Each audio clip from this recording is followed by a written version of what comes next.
in the hidden creases of Japan's timeless mountains and the mist-veiled valleys below. Forgotten truths lie asleep beneath layers of silence. They murmur through swaying bamboo groves, traced faintly in weathered scrolls, and etched into ancient stones whose origins are long forgotten. These aren't just myths. They're echoes of something real, something long lost. Now tell us, where are you listening from, and what are you doing right now? If you felt that chill down your spine, tap like, hit subscribe, and join us as we uncover more forgotten truths. Why do sacred shrines appear in places no path leads to? Who built the megalithic formations that modern tools can't explain? And what of the Yamabushi, the mountain monks said to bend nature to their will? Were they simply spiritual seekers, or something more? From eerie folk tales rooted in forgotten rituals to archaeological enigmas that defy conventional history, the mysteries of ancient Japan aren't content to rest in the past. They wait for the curious, the quiet-hearted, the sleepless. So light fades, the world hushes. Let your mind drift through shadowed temples and silent forests, across time-worn stones and into the breath of legends. So sit back, relax, and let's dive deep into the unknown. Japan, just after dawn. The morning mist drifts low across the plains of Kansai, curling like ancient breath over emerald rice fields. In the distance, a peculiar shape rises from the earth. Not a hill, but a monument. Man-made, massive, silent. From above, the design is unmistakable. A perfect keyhole, formed by a circle joined to a triangle.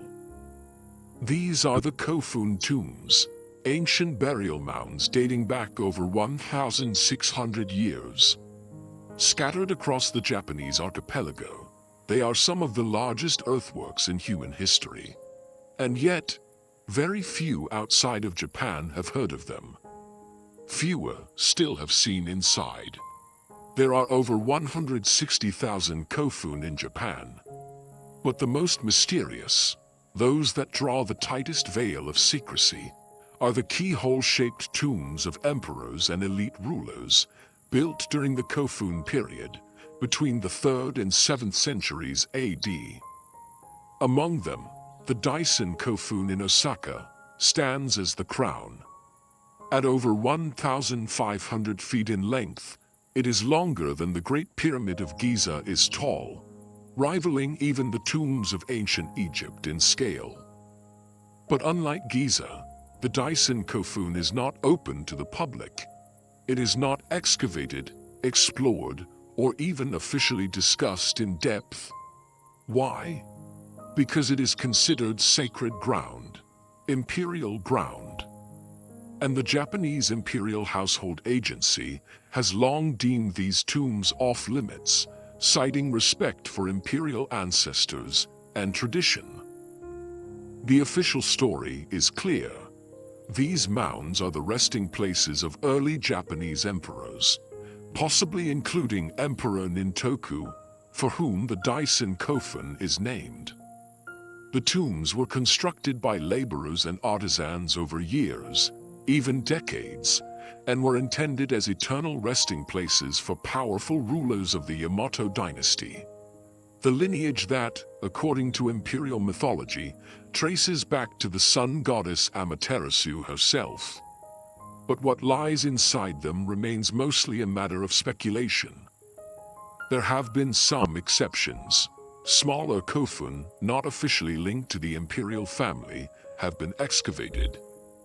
Inside, archaeologists found burial chambers lined with stone, rich grave goods, bronze mirrors, iron weapons, and haniwa, ceramic figurines of people, animals, and buildings placed around the mound. These give us a glimpse into the customs and worldview of the time.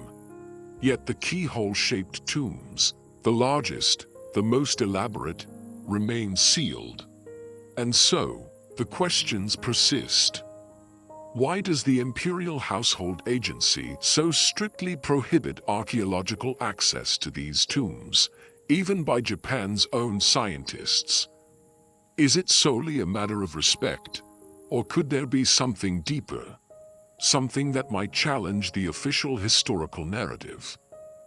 Some researchers quietly wonder whether these tombs may hold evidence of cultural connections far beyond what is currently accepted.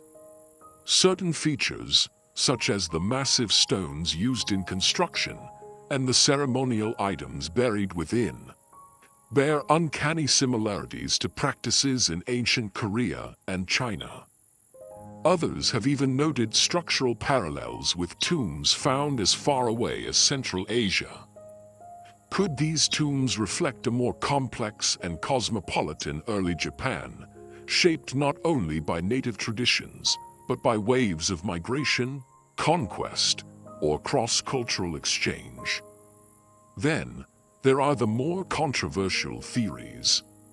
A few independent researchers have pointed to the extraordinary precision of the keyhole shapes, perfectly symmetrical, visible only from the sky, and asked whether ancient builders possessed knowledge of aerial surveying or mathematical techniques beyond what we assume. Others have speculated that the layout of the Kofun, when plotted on a map, reflects patterns or alignments not yet fully understood, possibly even astronomical or symbolic. More fringe theorists go further, suggesting the tombs hide not just royal remains, but lost knowledge, ancient texts, unknown artifacts, or relics from an era predating written history. These ideas are often dismissed by academia. But in the absence of direct exploration, the mystery grows. Even the symbolism of the keyhole shape itself remains debated. What did it mean to the people who built these monuments? Was it a gateway, an opening between worlds, symbolizing the passage from life into death, or perhaps from the mortal to the divine? Or was it a marker, meant to be seen by the gods, or something else, from above? To date, no non-imperial excavations have been allowed on the major Kofun sites. The few studies that have taken place relied on non-invasive technologies, ground-penetrating radar, aerial photography, and satellite imaging. These offer glimpses, but not answers. In 2019, a slight shift occurred. The Japanese government allowed a limited investigation around the Daisen Kofun in preparation for its nomination as a UNESCO World Heritage Site. Researchers carefully mapped the perimeter and confirmed that the tomb was indeed constructed in the 5th century, consistent with traditional accounts. But the inner chamber, still sealed, still sacred. It's a rare case in modern archaeology. A treasure hidden in plain sight, yet out of reach, not because of physical danger, but cultural restriction. So we are left with silence, broken only by the wind that moves over the mounds and the sound of birds circling above. What lies beneath these ancient keyholes? The bones of emperors? The remnants of a forgotten civilization? Or just the enduring weight of national memory? The truth remains buried. And perhaps that's the point. In a world where so much is uncovered, measured, and explained, the Kofun tombs remain deliberately unknowable. Monuments not just to the dead, but to the enduring power of mystery itself. For now, we wait, and we wonder. Would you like the next segment to explore a specific tomb, or perhaps focus on the Haniwa figurines found around these mounds?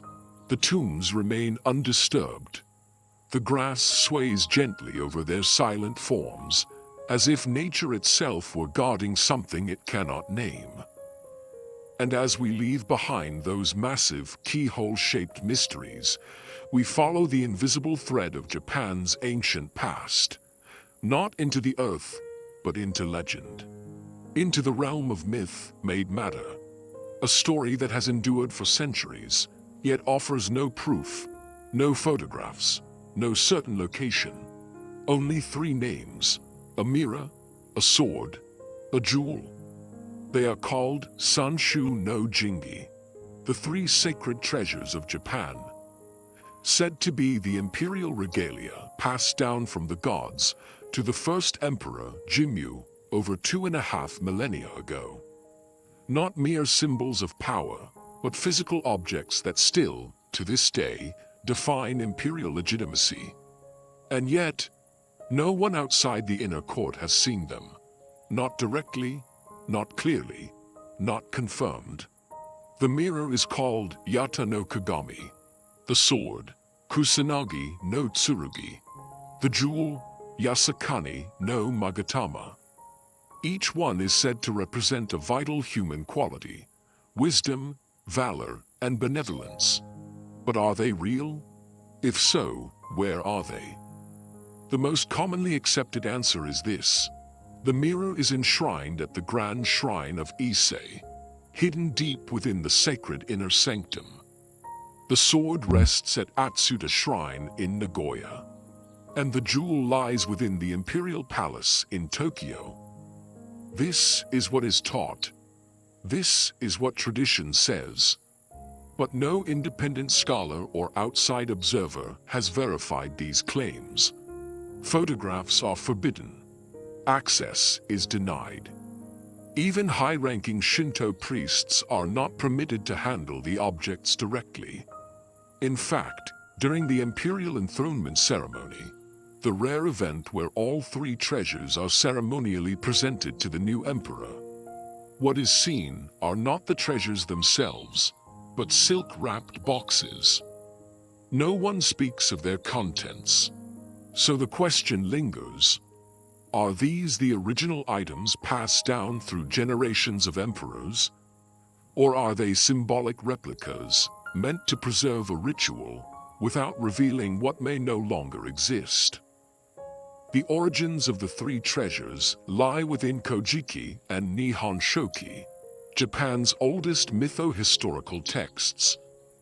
According to these sources, the sun goddess Amaterasu, upon sending her grandson Ninigi to Earth to establish the imperial line, gifted him these treasures: the mirror to reflect truth, the sword to protect, and the jewel to unify.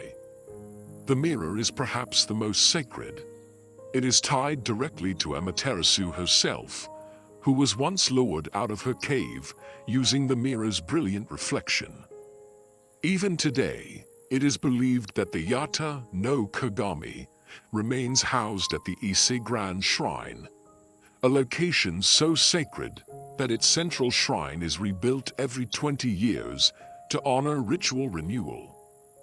But what lies within the inner sanctum, hidden behind layers of cypress wood and white gravel paths, is not known.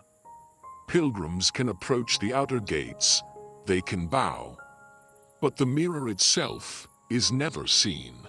The sword, Kusanagi no Tsurugi, literally, grass-cutting sword, holds its own legend. It was found in the tail of an 8-headed serpent, slain by the storm god Susanoo. Some say it was gifted to Yamato Takeru, a warrior prince, who used it to control the wind and survive a plot to burn him alive. That sword is now said to reside at Atsuta Shrine. But there is a wrinkle. In 1185, during the Genpei War, the sword was reportedly lost at sea during the naval battle of Dan no Ura, when the child emperor Antoku drowned, taking the treasures with him. According to some accounts, a duplicate sword was forged and installed in the shrine thereafter. Other sources say the sword was recovered by divers, or even miraculously returned. But which story is true? The shrine has never allowed academic examination of the artifact, said to be Kusanagi. Its identity remains unproven.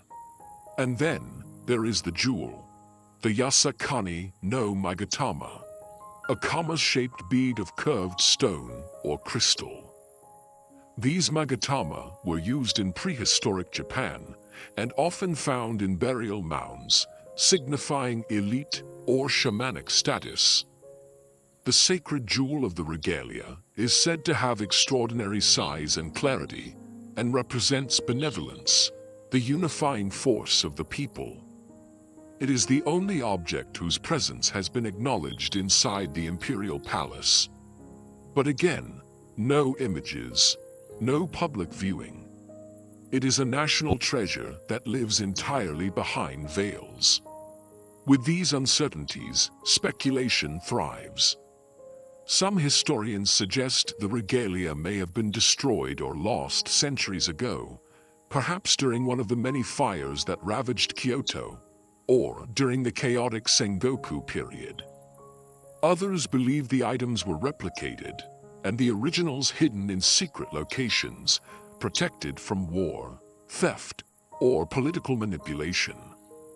There are even whispers that one or more of the objects may not be of terrestrial origin, a theory that finds support among fringe researchers who believe in ancient contact with non-human intelligence. But without evidence, these ideas drift at the edge of belief. Perhaps the greatest mystery is not whether the treasures exist, but why the secrecy persists. What does it mean for a nation's most sacred symbols to remain unseen? Are they too holy, too powerful, or simply too fragile for modern eyes? And if they were to be revealed, if the mirror, sword, and jewel were shown to the world, what would they truly tell us? Would they be relics of divine myth, or artifacts of a once mortal past, now deified through memory? The truth, for now, remains sealed behind shrine gates and imperial walls. And so, like a story told in the dark, the legend of the three sacred treasures continues to flicker just out of reach. Would you like the next section to explore another mythic site, like the underwater ruins of Yonaguni, or the ascetic practices of the Yamabushi?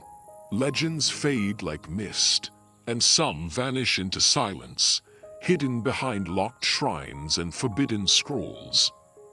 As we leave behind the veiled legacy of Japan's imperial regalia, we travel even deeper into the mists of time, to a queen without a face, a kingdom without a known location, and a story told not by Japan itself, but by voices from across the sea. Somewhere, in the heart of ancient Japan, there may once have been a kingdom ruled not by a warlord, but by a priestess. Her name was Himiko, a name both whispered and disputed for centuries. And her domain, the elusive land of Yamatai, remains one of the greatest unsolved puzzles in Japanese history. No ruins have been definitively found. No monuments bear her image. And yet, she appears clearly, strikingly, in the oldest written account of Japan. Not from Japanese sources, but from the 3rd century Chinese chronicle, Weiji, part of the records of the Three Kingdoms. There, a curious description emerges. It speaks of a land across the sea, called Wa by the Chinese, inhabited by hundreds of small chiefdoms, fractured and in chaos. That is, until a woman named Himiko rose to power. She was not just a ruler, but a shaman, said to commune with the spirits, controlling her realm through ritual and mystery. The chronicle says she lived in a fortified palace, surrounded by servants and protected by guards. No man was allowed to see her, except one intermediary. And when she died, her people are said to have built a massive tomb, over 100 paces wide, and buried her with honor. The story reads more like legend than history. But for centuries, scholars have debated, who was Himiko? Where was Yamatai? And why does she not appear in Japan's earliest native records, Kojiki and Nihon Shoki, written 4 centuries later? Some believe her exclusion was intentional, a rewriting of history to erase a lineage that did not fit the emerging Yamato state's imperial narrative. Others argue that she was remembered under a different name, perhaps as Queen Jingu, a semi-mythical figure whose conquest of Korea appears in Japanese texts, but nowhere in Korean or Chinese records. Still, the question persists. Where was the kingdom of Yamatai? 2 main theories dominate. The northern Kyushu theory places Yamatai in the western island of Kyushu, close to the Korean peninsula, an area with early contact with the continent, trade, and evidence of complex society. It aligns geographically with the journey described in the Weiji, which lists stops and distances from the Korean coast to Himiko's realm. But others believe Yamatai was farther inland, in the Kinki region, near present-day Nara, an area later dominated by the Yamato court and filled with the massive Kofun tombs we explored earlier. Archaeological findings here suggest a rich, organized polity capable of monumental building, complex rituals, and political centralization.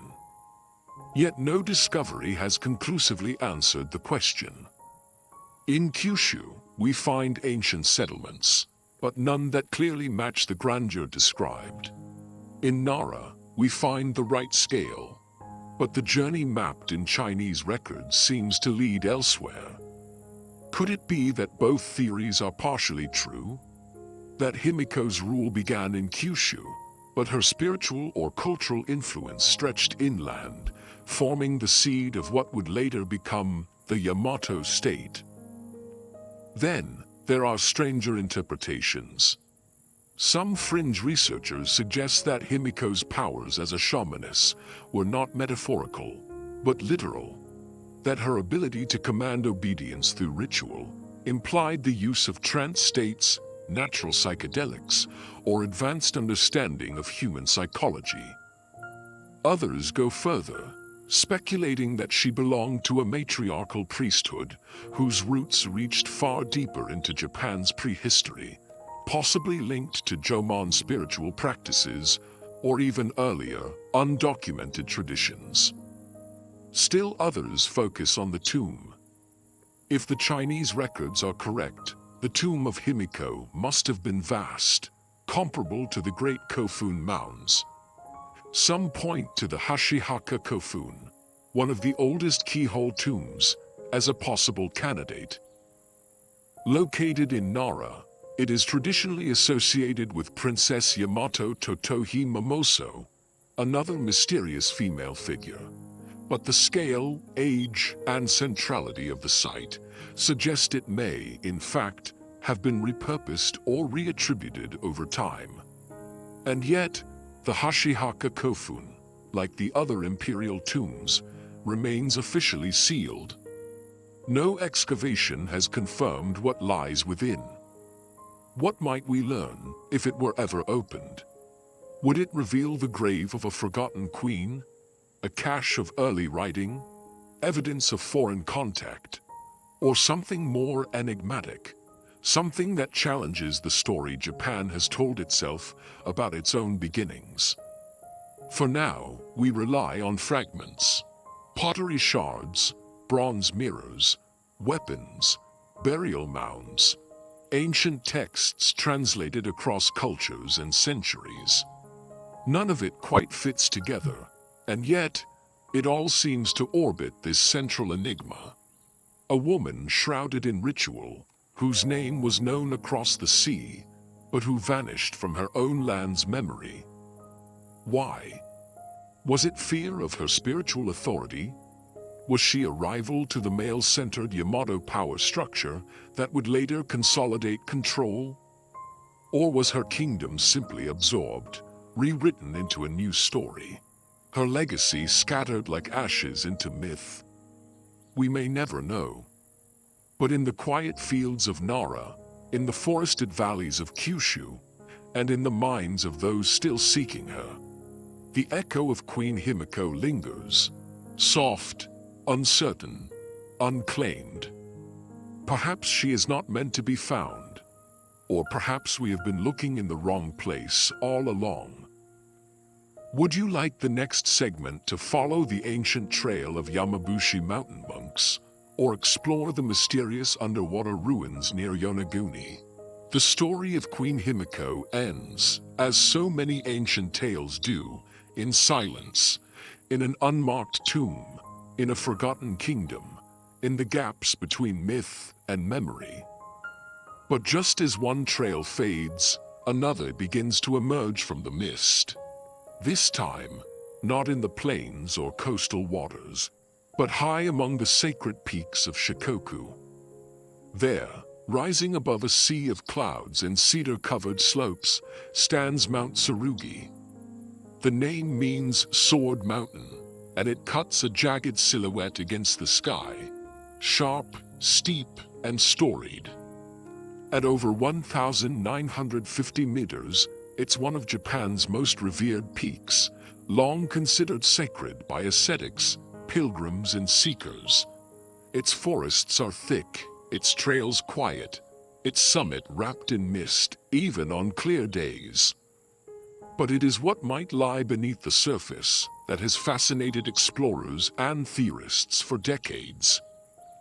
In the early 20th century, whispers began to circulate, claims that deep within the mountain, buried under centuries of stone and soil, were man-made structures, pyramidal, geometric, unmistakably artificial. Could there truly be pyramids hidden inside Mount Tsurugi?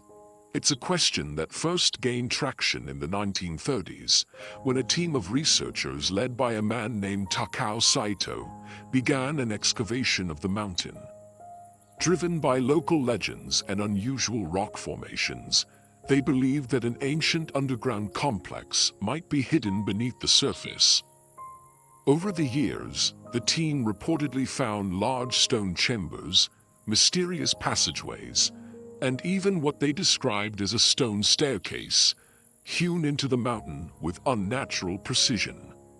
Some claimed the layout resembled a stepped pyramid, similar in form to those found in Mesoamerica or ancient Mesopotamia.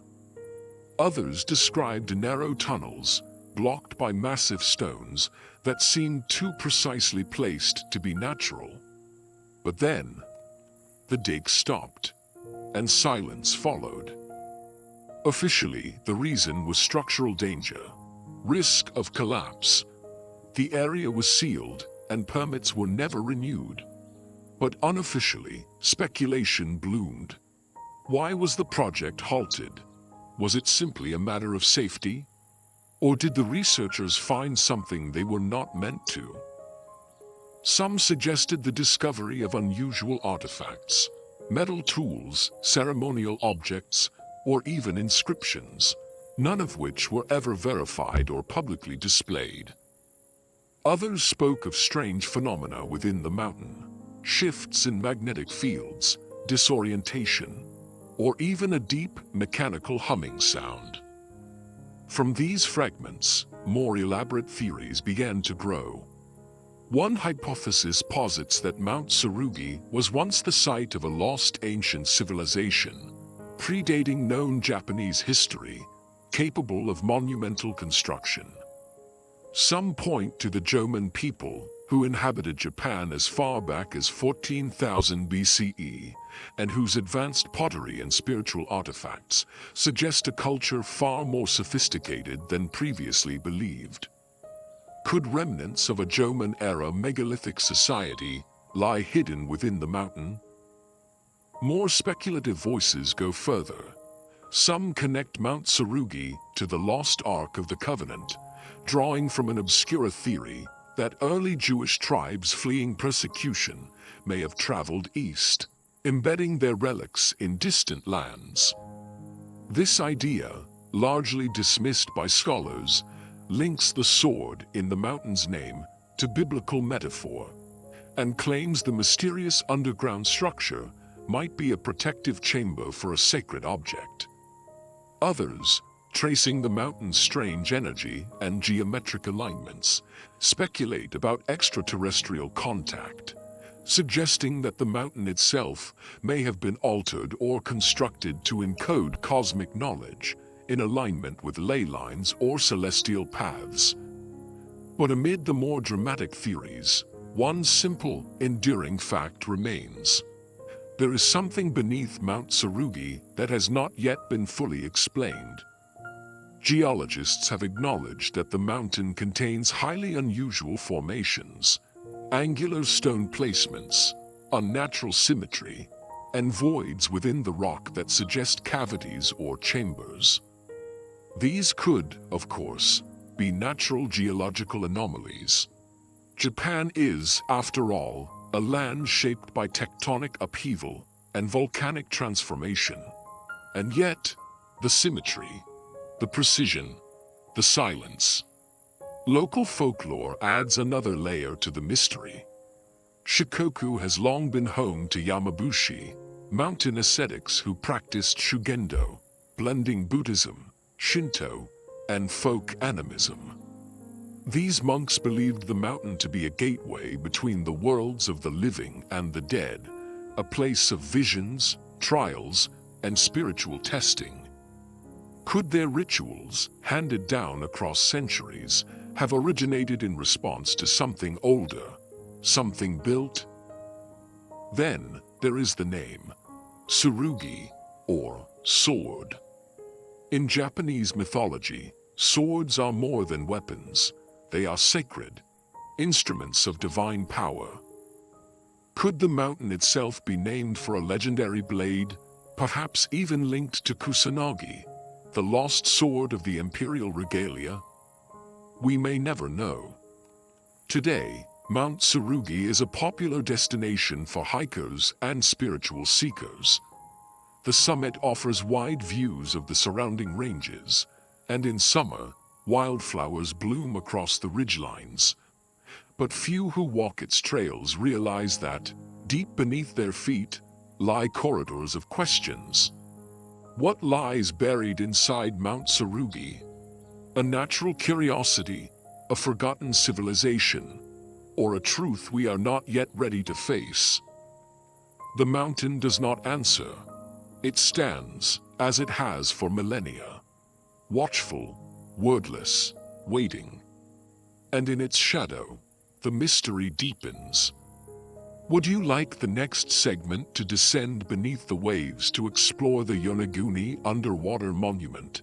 From the shadowed corridors of Mount Tsurugi, where speculation and silence seem to intertwine beneath the earth, we now move to a quieter landscape. Gentler, sunlit, but no less enigmatic. Here, in the village of Asuka in Nara Prefecture, the hills roll softly under wide skies, dotted with rice fields, ancient stones, and the remnants of a kingdom, long vanished. This was once the seat of power during Japan's Asuka period, more than 1,400 years ago. A time when Buddhism arrived, political systems shifted, and monumental changes swept across the archipelago. But amid the imperial ruins and burial mounds lies something far older, something stranger. Carved into the bedrock of a low hill, it sits alone, massive, geometric, and eerily precise. This is the Masuda no Iwafune, the rock ship of Masuda.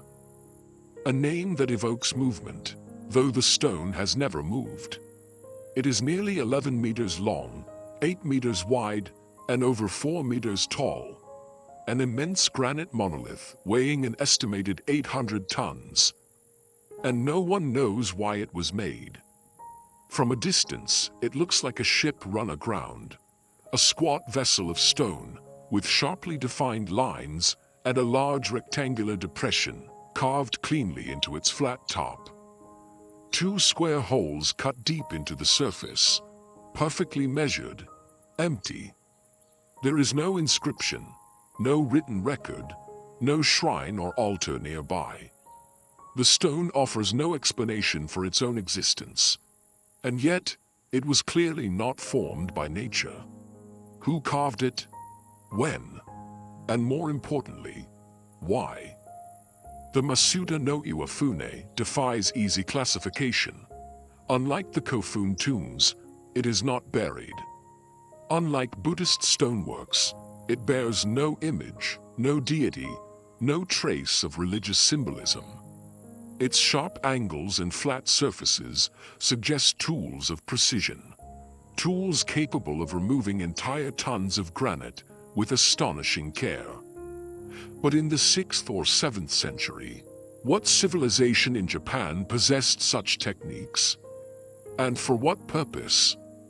Some scholars believe the monolith was left unfinished, that it was part of a construction project, perhaps a tomb, or the foundation of a ritual structure that was suddenly abandoned. Yet the shape seems too refined, too deliberate for something incomplete. There is nothing crude about its lines, nothing makeshift about its form.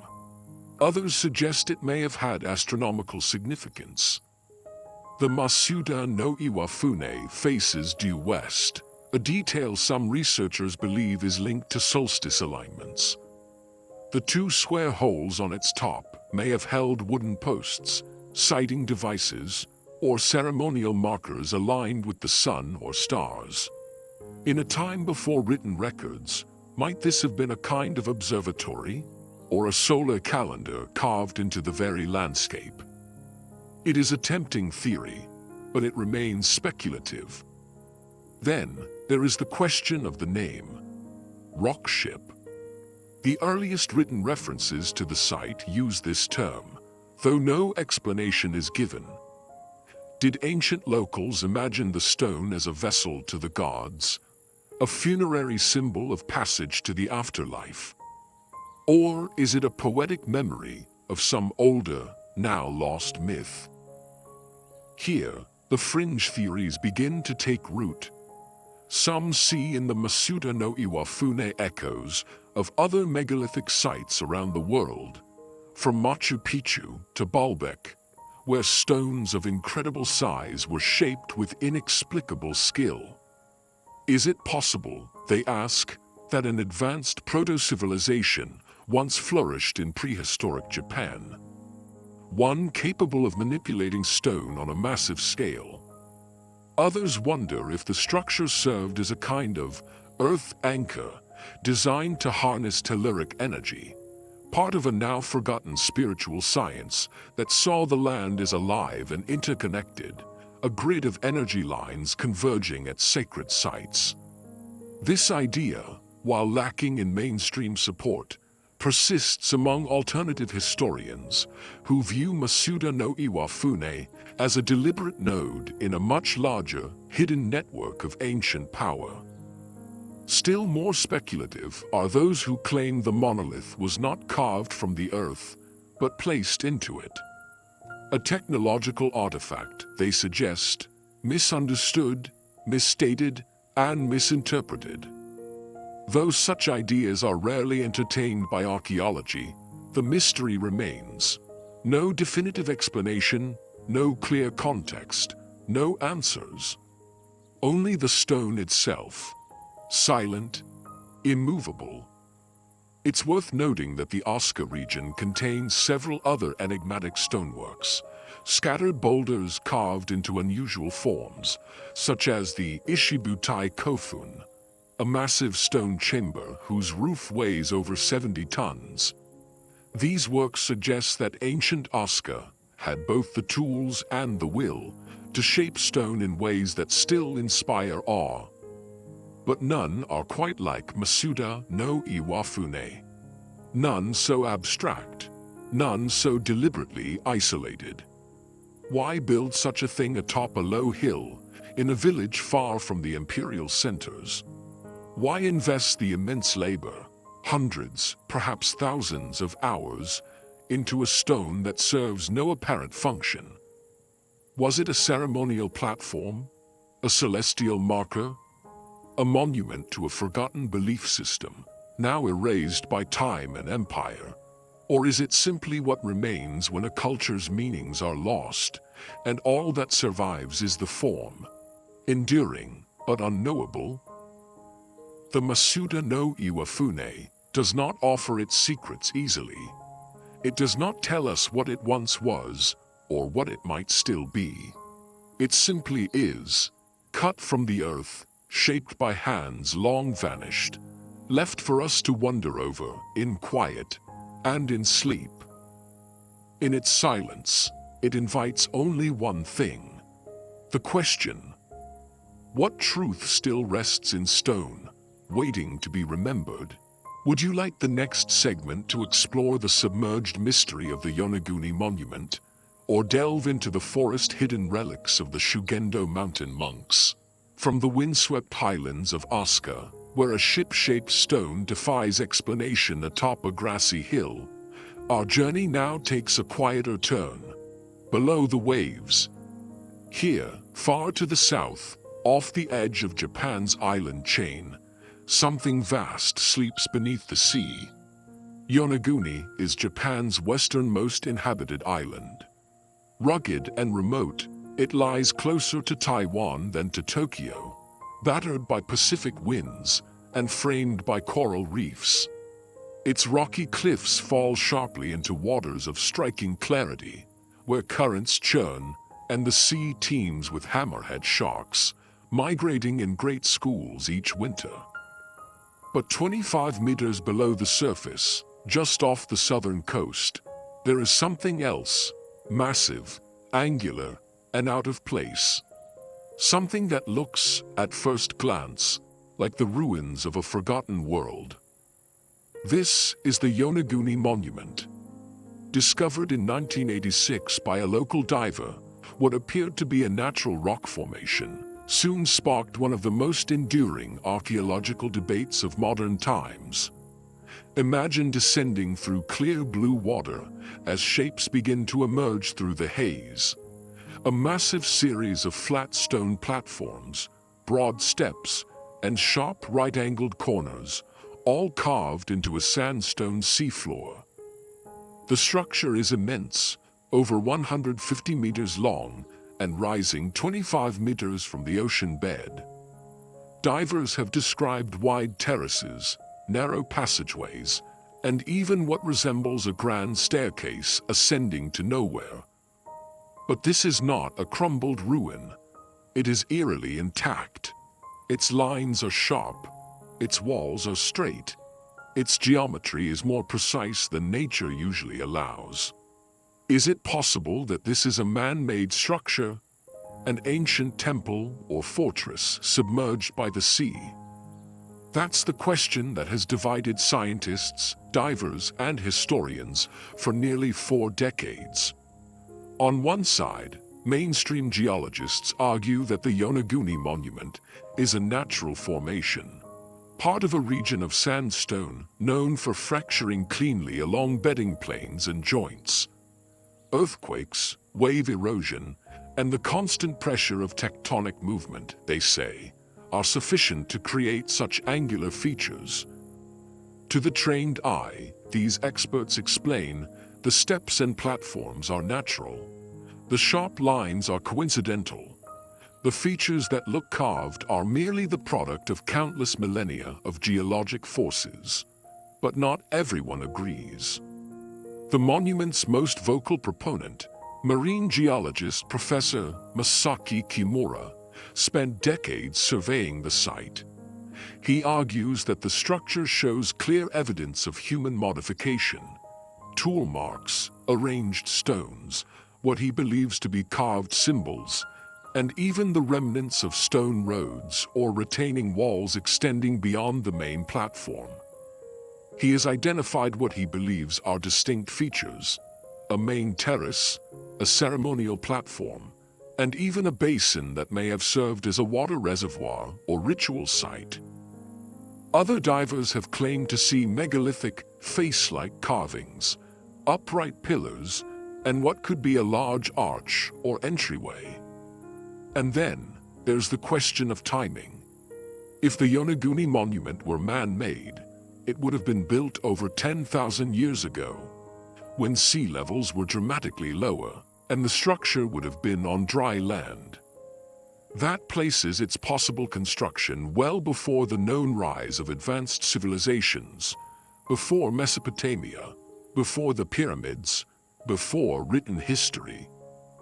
Could there have been a forgotten culture in what is now southern Japan, capable of shaping stone at such a scale during the last ice age? The idea challenges conventional timelines, yet we know that early seafaring peoples were more mobile than once thought. We know that the Jomon people, who lived in Japan as early as 14,000 BCE, built complex structures and made finely detailed pottery.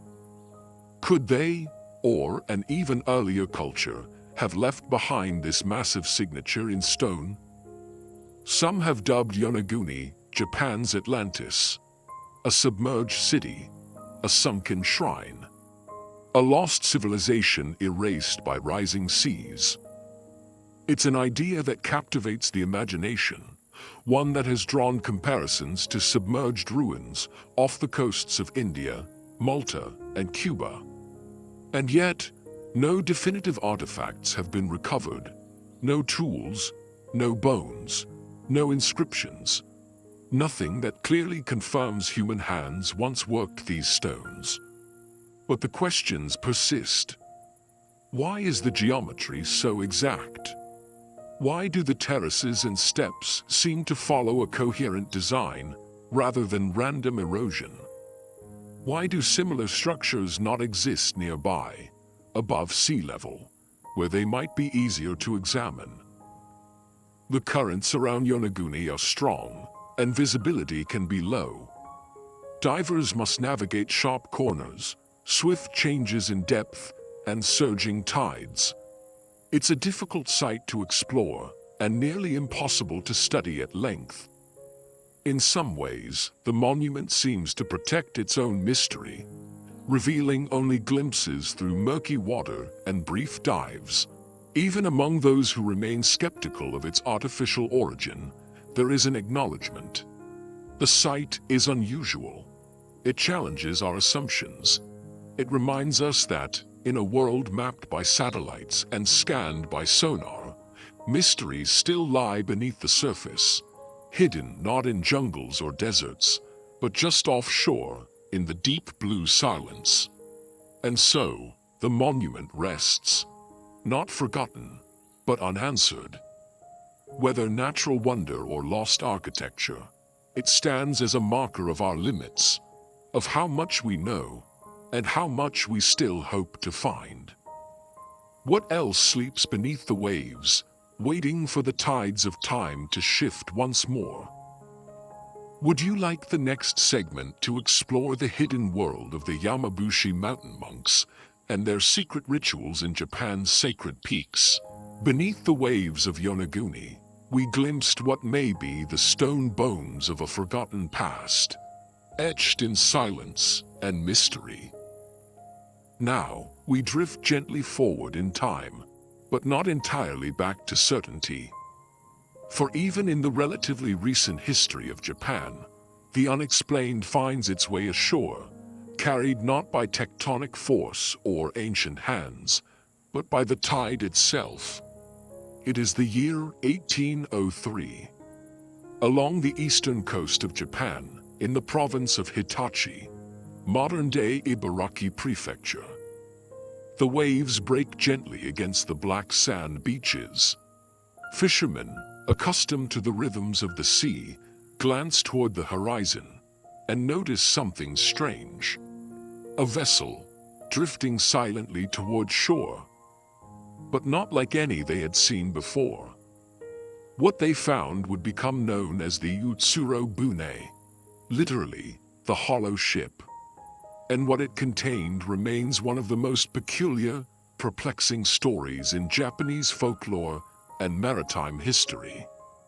According to multiple texts from the Edo period, such as the Toen Shosetsu, Ume no Chiri, and Hyoryu Kishu, the strange craft was discovered on the beach of Haratonohama, near the town of Owarai. It was described as a circular, dome-shaped boat, approximately 3.5 meters tall and over 5 meters wide. Its upper half was said to be made of a smooth, metallic material, glinting in the sun. The lower portion appeared reinforced with wooden slats, sealed with tar or sap to keep out water. Windows or openings of some kind, either glass or crystal, encircled the dome, but they were difficult to see through. Some accounts describe intricate symbols etched along the hull in an unfamiliar script that none present could read. Inside the craft, seated quietly, was a young woman. She was described as unusually beautiful, with pale skin, red or golden hair, and strange clothing unlike anything worn in Japan. She spoke a language no one understood and clutched tightly to a small, box-like object, never letting it out of her hands, even for a moment. When asked through gestures what the box contained, she shook her head. She would not part with it. She would not explain. The villagers, unsure what to make of this encounter, brought her and the vessel to a local official. After deliberation and uncertain whether she was a castaway, a spy, or something else entirely, they returned her and the craft to the sea, allowing the tide to carry her away once more. This is where the story ends. No follow-up, no rediscovery. Just a brief appearance, like something out of a dream, recorded in multiple sources, and then lost to time. But what exactly was the Utsuro Bune? The official explanation, and one held by many scholars, is that the woman was a foreign castaway, possibly Russian or European, adrift in Japanese waters at a time when the country was under strict isolationist policies, known as sakoku. Her vessel may have been a lifeboat or escape pod of some kind. The box she held could have contained religious artifacts, personal effects, or items considered sacred or private. The Utsuro Bune, in this interpretation, is a tale of xenophobia and mystery, where an outsider, unable to communicate and holding on to the only remnants of her past, is sent back to the sea by a society wary of the unknown. And yet, certain elements complicate that narrative. The vessel's structure is peculiar. Its shape, a metallic disc-like craft with crystal windows, bears more than a passing resemblance to modern descriptions of unidentified flying objects. The woman's unfamiliar language, the odd script on the craft's exterior, and the glowing interior described in some versions, have led more speculative researchers to suggest that the Utsuro Bune may not have been of this earth at all. Could it have been an early sighting of an alien visitation, long before the modern era of UFO encounters? Some ufologists argue that the story's consistency across multiple documents gives it unusual credibility. Others highlight the cultural context. Edo period Japan was deeply isolated, yet the account shows remarkable detail and restraint, lacking the fantastical embellishments that often accompany myth. Still others offer a different possibility, that the story is allegorical, a warning or moral tale hidden in historical clothing. Perhaps a commentary on fear of the foreign, or the fragility of the human condition in the face of the unknown. In this reading, the box the woman held could symbolize memory, loss, or even truth, something she could not share, yet could never release. Yet the records remain curiously unemotional. The tone is clinical, observational, as if the writers themselves weren't sure what they had heard. The accounts do not treat the event as a fable or cautionary tale, but as a matter of fact, strange, certainly, but real. And so, the hollow ship passes into legend, its origins unconfirmed, its purpose unclear. There is no evidence of the vessel itself, no remnants, no photographs, no preserved parts. Only the text remains, written in ink, bound in old paper, quietly waiting on dusty shelves of libraries and museums. Is it possible that a visitor truly arrived on Japan's shores in 1803, not from another nation, but from another world? Or was this simply an unknown woman, cast off by fate, mistaken for something more? Perhaps the truth lies somewhere in between, lost in translation, suspended between history and myth. Whatever the case, the Utsuro Bune reminds us that not all mysteries wear the face of antiquity. Some drift toward us unexpectedly, strange and silent, and disappear again before we can ask the right questions. What if she returns someday? Or perhaps she never left at all. Would you like the next segment to follow the hidden trails of the Yamabushi monks, or explore the spiritual legends of Japan's Killing Stone and its ties to ancient folklore? The woman of the hollow ship vanished with the tide, her strange craft swallowed by the sea, and her silence left behind. But what if the impulse to create the unknown, mysterious beings, unreadable symbols, and impossible forms, did not drift ashore from distant lands, but instead rose from Japan's own deep past? Long before ships, before writing, before temples, there were figures, and they are still watching us.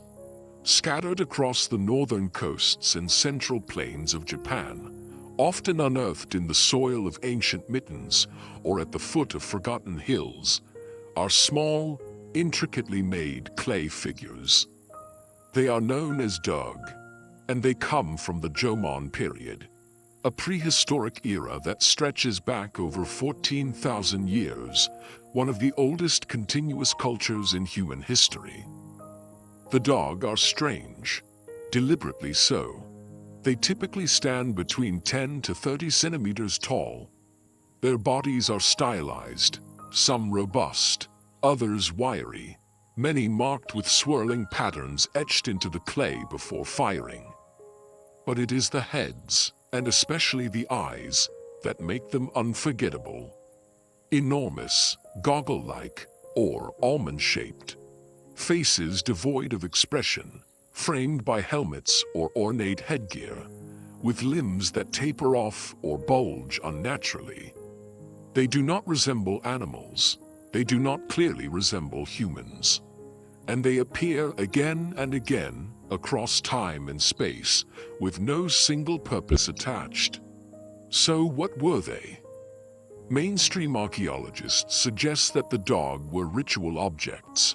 Many have been found broken, intentionally so, perhaps as part of ceremonies where the figurine was believed to absorb illness or misfortune before being discarded.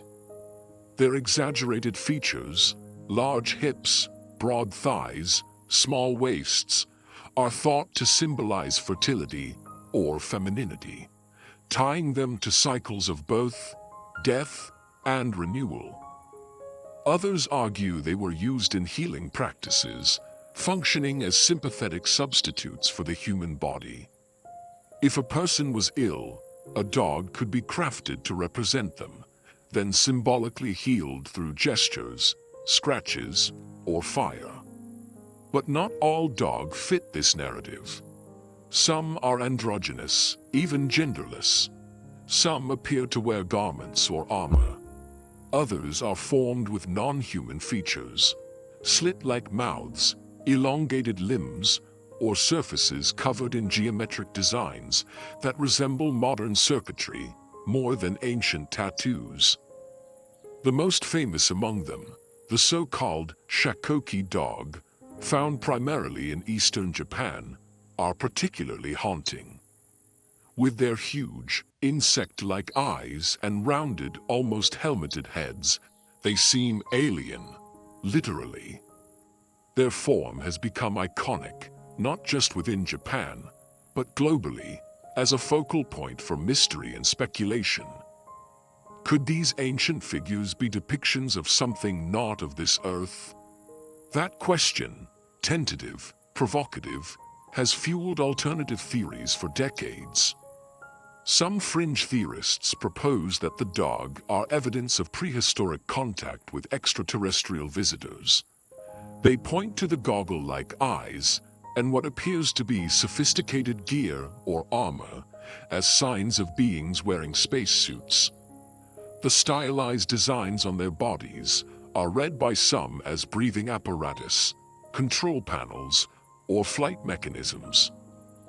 Is it possible, they ask, that these figurines are not symbols, but memories, cultural impressions of a forgotten encounter?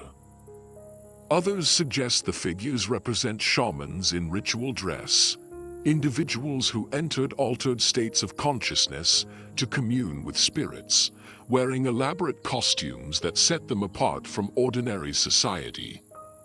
In this reading, the dog are visual echoes of spiritual transformation, half human, half otherworldly, capturing a reality seen through vision, trance, or dream.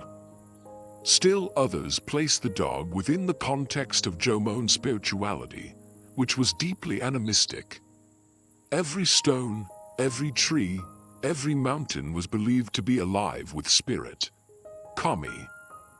Perhaps the dog are manifestations of these kami, guardians, intermediaries, not depictions of people at all, but entities in their own right, with a purpose and presence we no longer understand. And yet, we find no writing, no temples, no clear lineage. The Jomon left behind no stone monuments, no cities, no great tombs, just pottery, some of the oldest in the world. And these enigmatic clay figures, lying buried in the earth for thousands of years. Over 18,000 dog have been found to date, most in eastern and northern Honshu. Each region offers subtle variations in form, but none reveal the full story. None explain why the figures began appearing around 14,000 BCE, or why their production surged in the late Jomon period, before mysteriously declining. What happened to the beliefs that shaped them? What rituals disappeared with the people who held them in their hands? Were they part of an oral mythology now lost? Or is their meaning still somehow embedded in Japan's modern folk traditions, hidden in plain sight? The dog do not answer. They endure. Some now rest in glass museum cases, under soft lights and quiet reverence. Others remain in private collections or archaeological archives, unstudied, unexamined. And some are surely still hidden in the soil, waiting for the right wave of earth to give them breath again.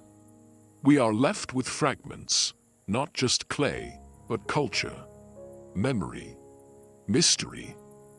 Why did the Jomon create these figures in such numbers, with such care, and with such strangeness? And if they were meant to communicate something, to others, to spirits, or even to us, have we already lost the key to understanding? In the end, the dog watch us as we watch them, silent, unmoving, unknowable. And maybe that is the message, left by hands we'll never meet, in shapes we're only beginning to see. Would you like the next segment to explore the legends surrounding Seishoseki, the killing stone of Nasu, and its ancient ties to Japanese mythology and yokai lore? As we leave behind the shadowy eyes of ancient clay, our journey now takes us to the heart of Japan's mountainous regions, where the mysterious intertwines with the realm of life and death in a practice so extreme, it defies modern understanding. This is a story of devotion, a devotion so deep, so consuming, that it bridges the divide between life and the afterlife itself. A tale of self-discipline so profound that it transformed human bodies into something immortal, something untouched by time. Nestled in the remote mountains of Yamagata Prefecture, Japan, lies a forgotten tradition known as Sokushin Butsu, the art of becoming a living mummy. This ancient practice, shrouded in secrecy and spiritual reverence, was performed by Buddhist monks in the region of Mount Udono, one of Japan's sacred peaks. The monks who undertook this journey did not seek immortality in the conventional sense. Rather, they sought spiritual transcendence, an ultimate merging with the divine. The path to becoming a Sokushin Butsu was grueling, involving a series of intense, methodical stages that stretched across years of self-denial and discipline. The journey began with the monks' decision to dedicate their body entirely to their religious practice, casting off the worldly desires that bind human existence. To begin, the monk would enter a phase of severe asceticism. For several years, the monk would consume only a strict diet of nuts, seeds, and roots, foods that would cause extreme weight loss and bodily dehydration. This diet, known as the diet of death, was designed to purge the body of fat, which would otherwise hinder the process of mummification. The monk would also engage in rigorous physical training to expel every ounce of excess moisture and flesh. Their body would shrink, and with it, their connection to the world of the living would slowly dissolve. Once this stage was complete, the monk would retreat to a small underground tomb, sealed off from the world. Here, they would continue their physical discipline, engaging in meditation and prayer to prepare for the final stage, a gradual self-mummification. The most difficult phase of the process was the monk's final act of self-control. The monk would begin to drink a special tea made from the urushi tree, a toxic substance that would slowly poison their body. As the poison took effect, the monk's organs would begin to shut down. Over time, their body would dehydrate further, and any remaining fat or moisture would evaporate, preserving the body in a state of desiccation. After their death, the monk's body would be left in the tomb for several years before being exhumed. If the mummification process was successful, the monk's body would remain remarkably intact, solidified by the toxins, shriveled but not decayed.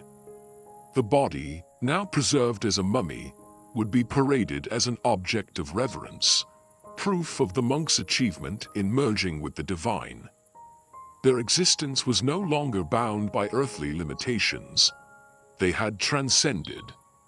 This strange and sacred practice was not a widely spread tradition, and it was practiced only by a select few monks in specific regions of Japan. Mount Udono, one of the 3 mountains of Dewa, became the spiritual center for many who sought to achieve this ultimate form of enlightenment. The act of Sokushin Butsu was seen as the highest form of asceticism, a powerful, final offering to the gods. However, the practice was not without controversy, both within the Buddhist community and beyond. For centuries, the Sokushin Butsu were revered as holy figures, and their mummified remains were displayed at local temples as sacred relics. But, as time passed, the practice was eventually outlawed in the late 19th century, under the Meiji government's push for modernization and the separation of Shinto and Buddhism. The mummified monks were no longer seen as objects of veneration, but rather as relics of a time long gone. Today, there are fewer than 30 known mummies of Sokushinbutsu, most of them located in Yamagata Prefecture. These preserved monks stand as haunting reminders of a belief system that merged death with divinity in a unique and solemn way. Some mummies are preserved within small shrines, accessible to the public, while others remain in temples hidden deep in the mountains, visited only by those who seek a deeper understanding of Japan's spiritual history. In 2016, one of the most well-preserved Sokushinbutsu was discovered at Dainichibo Temple in Yamagata. The monk, known as Tetsumonkai, had been preserved for over 300 years, his body remarkably intact, with skin stretched taut over his bones. His eyes were still visible, and his features retained an eerie calmness, as if in eternal meditation. The discovery of this well-preserved mummy sparked renewed interest in the Sokushinbutsu and prompted further research into the methods behind their preservation. But even today, there are unanswered questions. How exactly did the monks achieve this level of preservation without modern technology? What did they understand about the human body that we still do not? Was the process truly one of transcendence, or was it an act of desperation? A final attempt to escape the confines of the mortal world? More unsettling still is the underlying question. What compelled these monks to take such extreme steps? Was this a personal quest for salvation, or was it a collective spiritual act meant to offer enlightenment to the community? How much of this practice was driven by faith, and how much by the monks' own fear of death? It's hard to shake the thought that the act of mummification, painful, toxic, and isolating as it was, represented a search for something greater. The Sokushinbutsu were not seeking immortality in the traditional sense. They sought the divine. They sought to prove that the body could transcend its earthly limitations, that the soul could escape even the constraints of death. And in the end, that is what the fire mummies have left us with. A question of how far the human spirit is willing to go to achieve enlightenment, to escape the cycles of life and death, and to make sense of the mystery that lies beyond our understanding. What happens when one walks that final path, into the unknown, into the beyond, and seeks to transcend not only this life, but the very nature of being itself? Perhaps the answer lies buried in the silent bodies of the Sokushinbutsu, preserved through time, waiting for us to listen.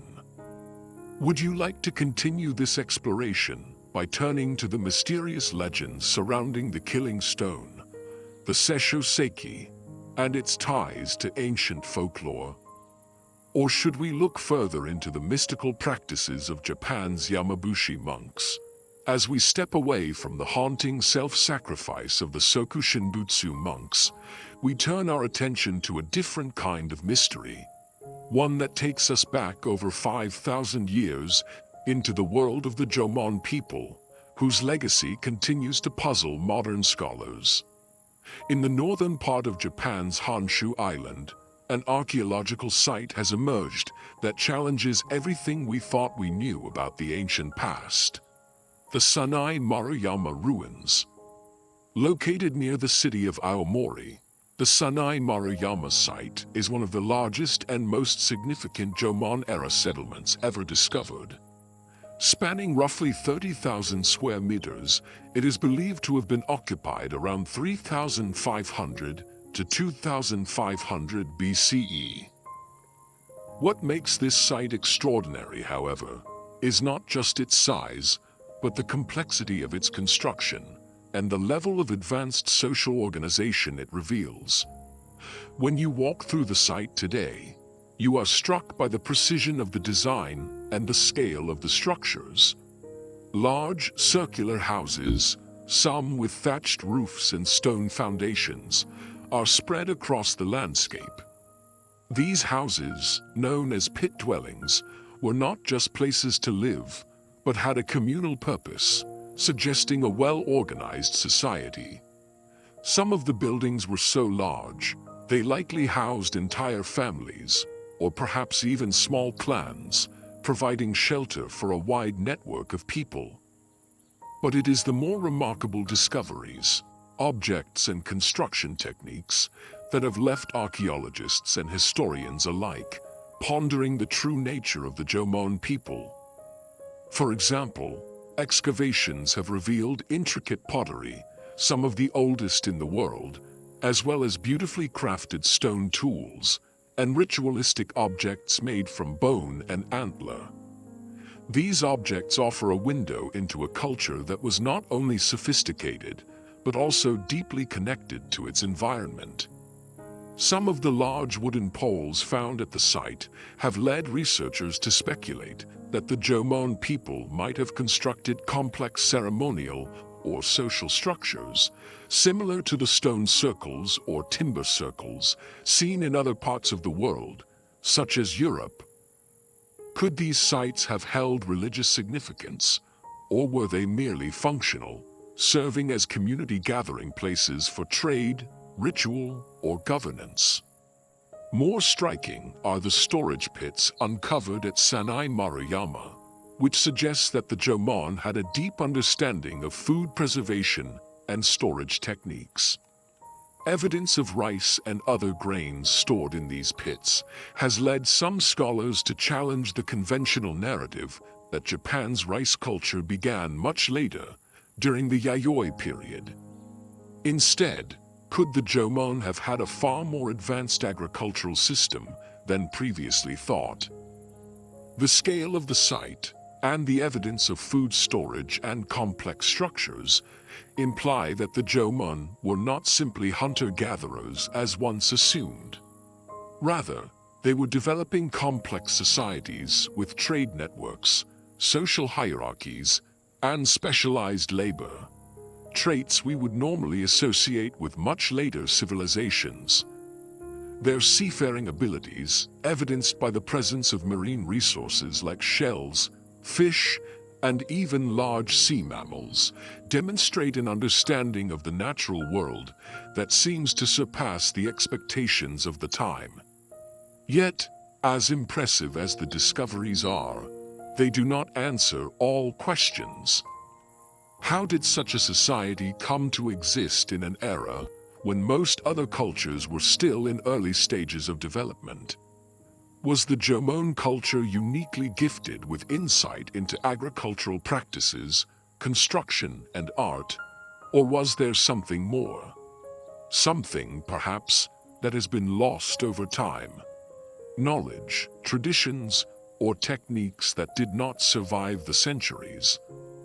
The site of Sanai Maruyama raises another intriguing possibility: that the Jomon were connected to other advanced societies outside Japan.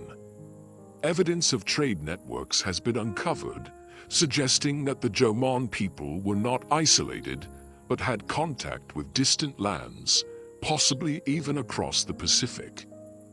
Could there have been exchanges of ideas, goods, and technologies between ancient civilizations that we have yet to fully trace? One of the most fascinating discoveries at Sanai Maruyama was a large enigmatic statue, which some have speculated may have been a shamanistic figure or a symbol of power. The presence of such statues raises questions about the Jomon's spiritual beliefs. Were they animists, believing in spirits that resided in animals, plants, and the landscape? Or did they have more organized religious practices, perhaps worshipping gods or forces of nature in ways that we still don't fully understand? Interestingly, the term Jomon itself means cord-marked, a reference to the unique patterns found on the pottery of the time. This pottery, often decorated with intricate, spiral or geometric patterns, has sparked much debate. Some scholars believe the designs may have held ritual significance, possibly serving as representations of natural forces or spiritual symbols. Others wonder whether the patterns were simply ornamental, a sign of the artistic and creative abilities of the Jomon people. But even as researchers begin to piece together these threads of history, the mysteries of the Jomon society remain deep. Was this truly a society of people ahead of their time? Did the Jomon understand aspects of life that we have only recently discovered? Ideas about agriculture, architecture, and social organization that seem so advanced for their era? Or were the Jomon merely another culture, doing their best to survive and thrive in a world that was far less predictable than we might imagine? What if the Jomon people were not just survivors of their time, but true pioneers of human civilization, paving the way for the cultures that would follow? Was their advanced society forgotten, buried under the sands of time and neglect, only to be rediscovered centuries later, as if the earth had kept their secret until we were ready to hear it? Perhaps the most tantalizing question of all is this: what else is still hidden beneath the earth at Sanai Maruyama and other Jomon sites? What discoveries are still waiting to be unearthed that could further illuminate the mysteries of these ancient people, revealing connections and knowledge we have yet to imagine? For now, the Sanai Maruyama ruins stand as a reminder of how much we still have to learn about our distant ancestors, and how much of their story is still veiled in the mist of time. Would you like to continue the exploration by investigating the ancient rituals and beliefs surrounding the Ainu people of Hokkaido? Or would you prefer to delve into the mysterious ancient script known as Kudo, potentially linking the Jomon to other lost civilizations, as we leave behind the remnants of the Jomon civilization? With their enigmatic settlements and advanced practices, we now turn our gaze toward a much older and more elusive mystery, one that may stretch beyond the confines of historical records and into the realm of lost continents and ancient mythologies.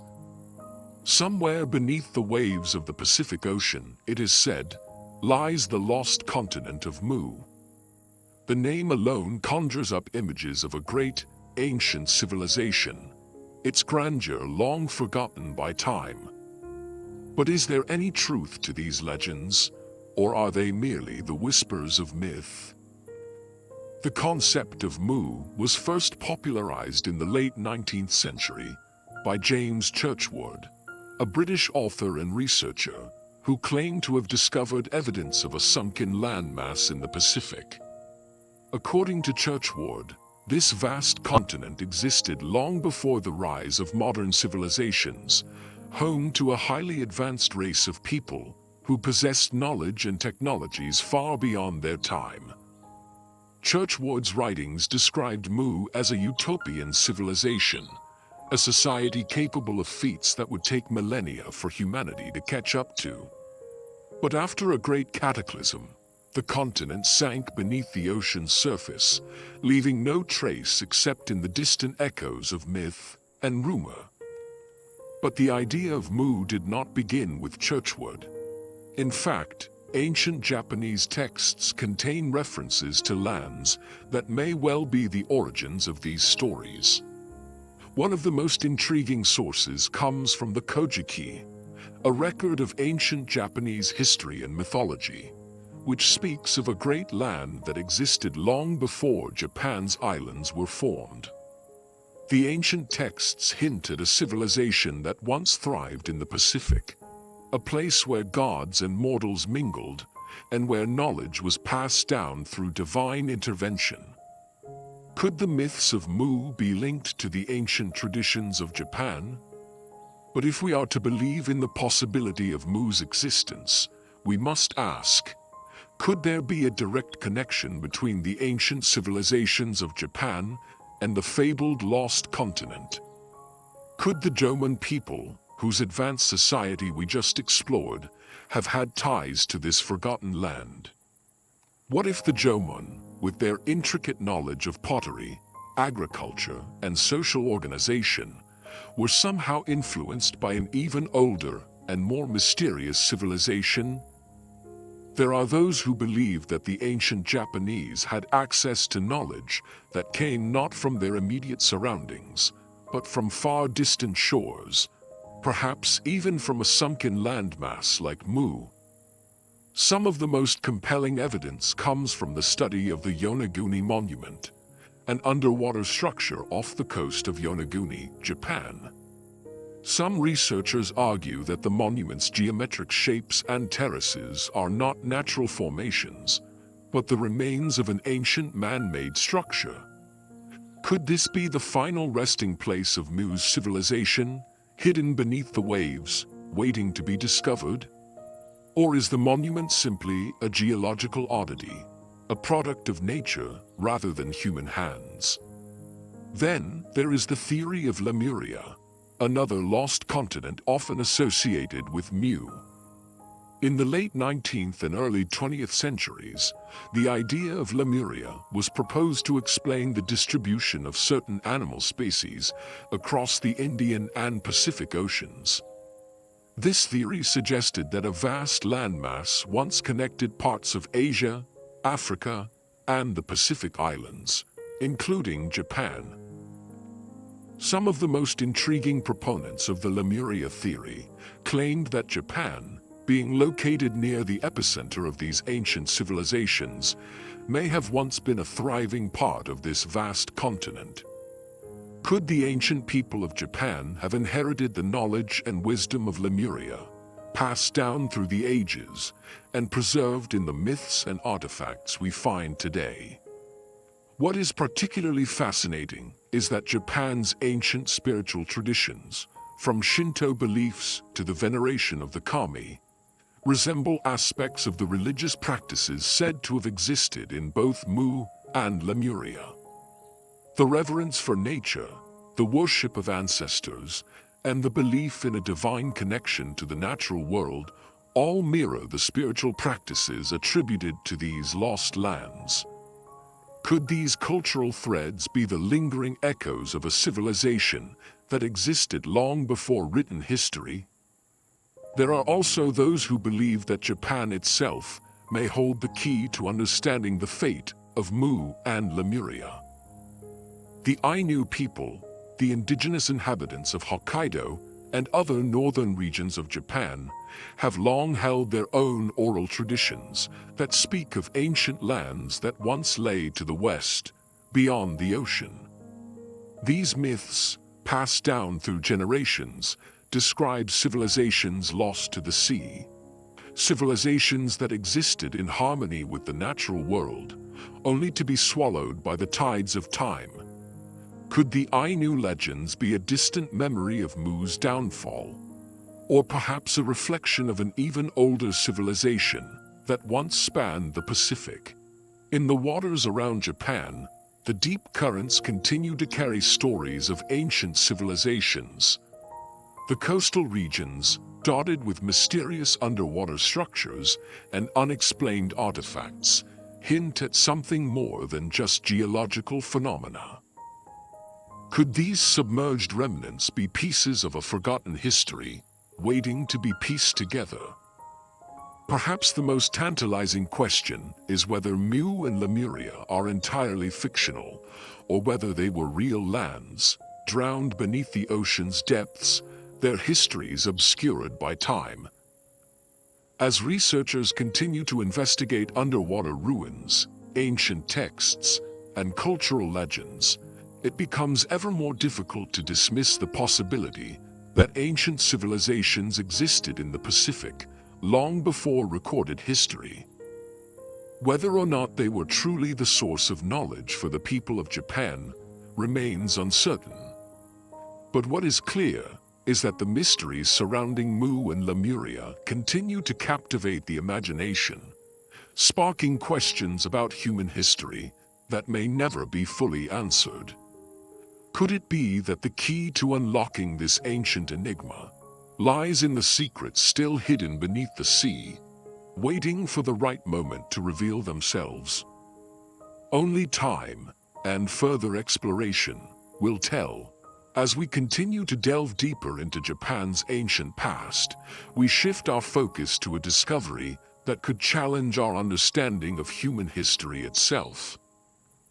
In the quiet, rugged hills of Tsukumo in central Japan, a discovery was made that would ripple through the world of archaeology. Here, nestled in the soil of an ancient burial site, a single human skull was unearthed. Its age, its origin, and its connection to the broader sweep of human civilization, all wrapped in a shroud of mystery. The Tsukumo skull, as it would come to be known, is thought to be the oldest human remains ever found in Japan. Dating back an astonishing 30,000 years, it suggests the presence of early humans in Japan, long before the rise of the civilizations we are familiar with today. What's particularly compelling about the Tsukumo skull is not simply its age, but the peculiarities that surround it.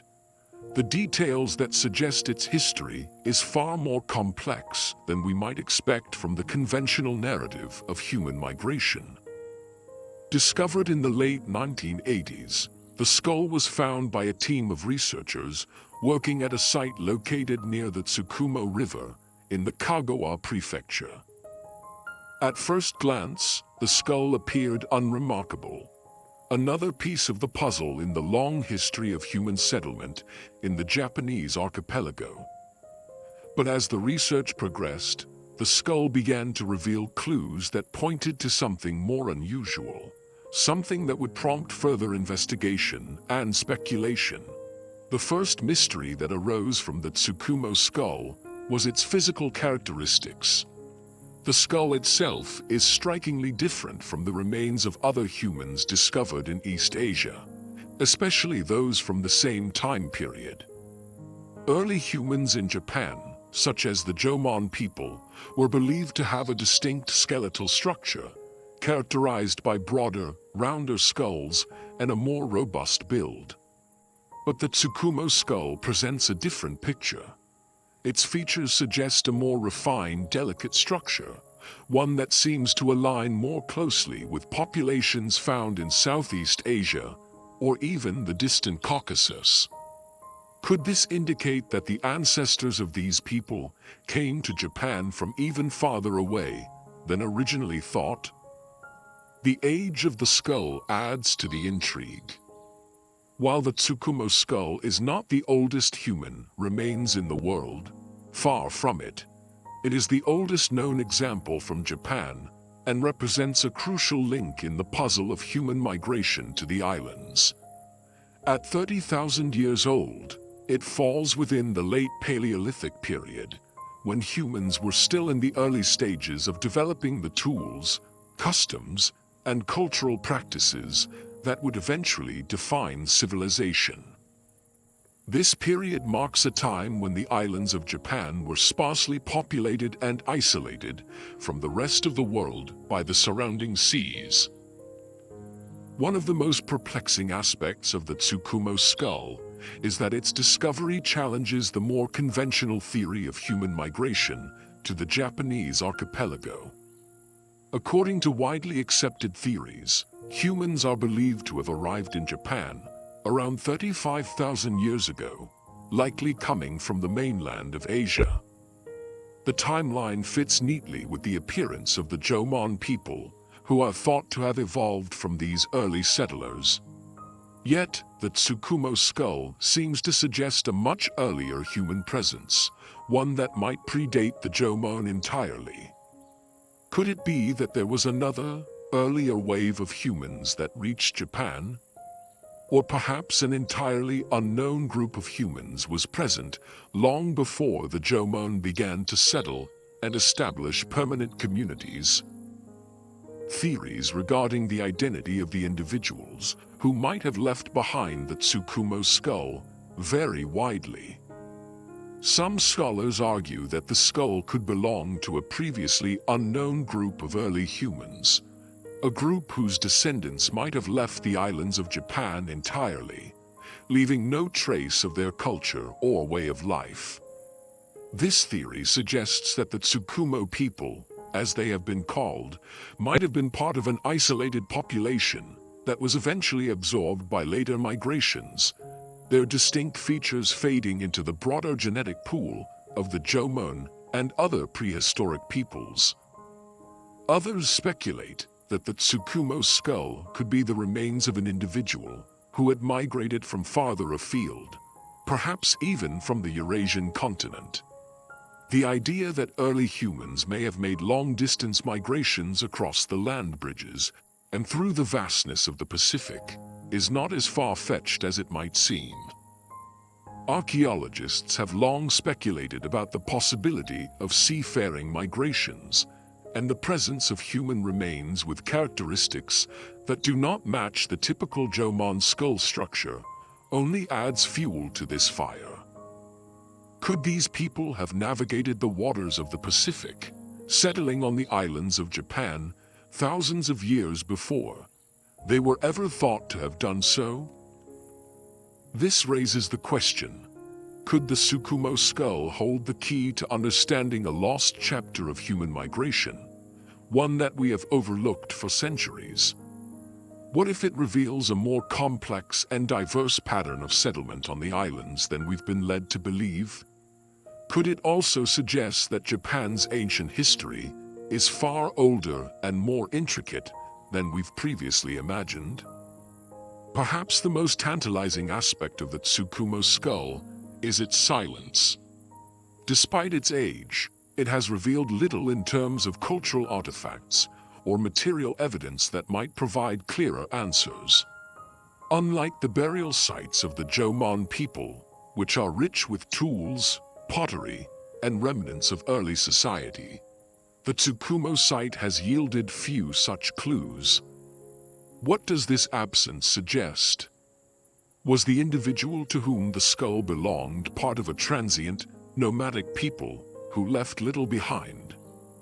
Or were the remains of the person, perhaps belonging to a family or a small group, simply lost to the ravages of time, leaving only the skull as evidence of their existence? For all the speculation, we are left with few concrete answers.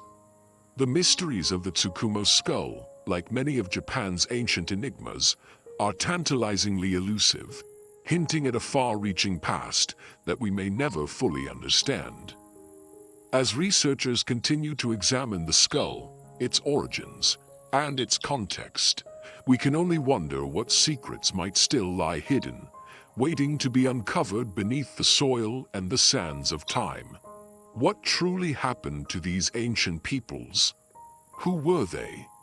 And what truths about the origins of human settlement in Japan might still be buried beneath layers of earth, waiting for the right moment to reveal themselves? The mystery of the Tsukumo skull endures, and with it, the unyielding questions about the depths of our shared history. As we continue our journey through Japan's ancient and enigmatic history, we arrive at one of the most striking and puzzling artifacts, objects that have captivated archaeologists and historians for centuries: the mirrors found in the ancient Kofun tombs. The Kofun period, which spanned from the 3rd to the 7th century, is known for its large keyhole-shaped burial mounds, often serving as the final resting places for Japan's elite, its emperors, princes, and high-ranking figures. Among the many treasures that have been unearthed from these tombs, the mirrors stand out not only for their craftsmanship, but for the mystery that surrounds them. These ancient objects, many of them highly ornate and some incredibly large, continue to pose more questions than answers. Picture, if you will, stepping into a Kofun tomb. You are surrounded by the quiet hum of the earth, the air heavy with the weight of time. The tombs themselves are grand, their earthen mounds towering over the surrounding landscape, commanding both awe and reverence. Inside, The tombs often contain an assortment of funerary goods, weapons, pottery, jewelry, and mirrors. Shiny, reflective surfaces that stand out amidst the more mundane artifacts. These mirrors, however, are unlike anything you may have expected to find in an ancient burial. Crafted from bronze, copper, and even gold, many of the mirrors found within these tombs are often decorated with intricate patterns, mythological symbols, and elaborate motifs. What is especially fascinating is that, while mirrors were not entirely uncommon in other parts of the world at the time, the significance of these mirrors in Japan seems to transcend mere functionality. Some of these mirrors are considered to have served as more than just reflective surfaces. In Japanese Shintoism, mirrors are powerful symbols, often representing the divine or the ability to see beyond the physical world. The mirror has long been one of the three sacred treasures of Japan, symbolizing the spirit of truth and the purity of the soul. The famous Yata no Kagami, for instance, is a sacred mirror said to represent wisdom, and it has held profound spiritual significance in Japanese culture for centuries. But as we examine these Kofun mirrors, something begins to feel off, as though there is more to the story than just religious symbolism. Many of these mirrors, especially those found in the largest and most ornate tombs, seem to possess strange characteristics. Their shiny surfaces often show signs of wear or fading, yet the imagery etched upon them appears almost too precise, too sophisticated for their time.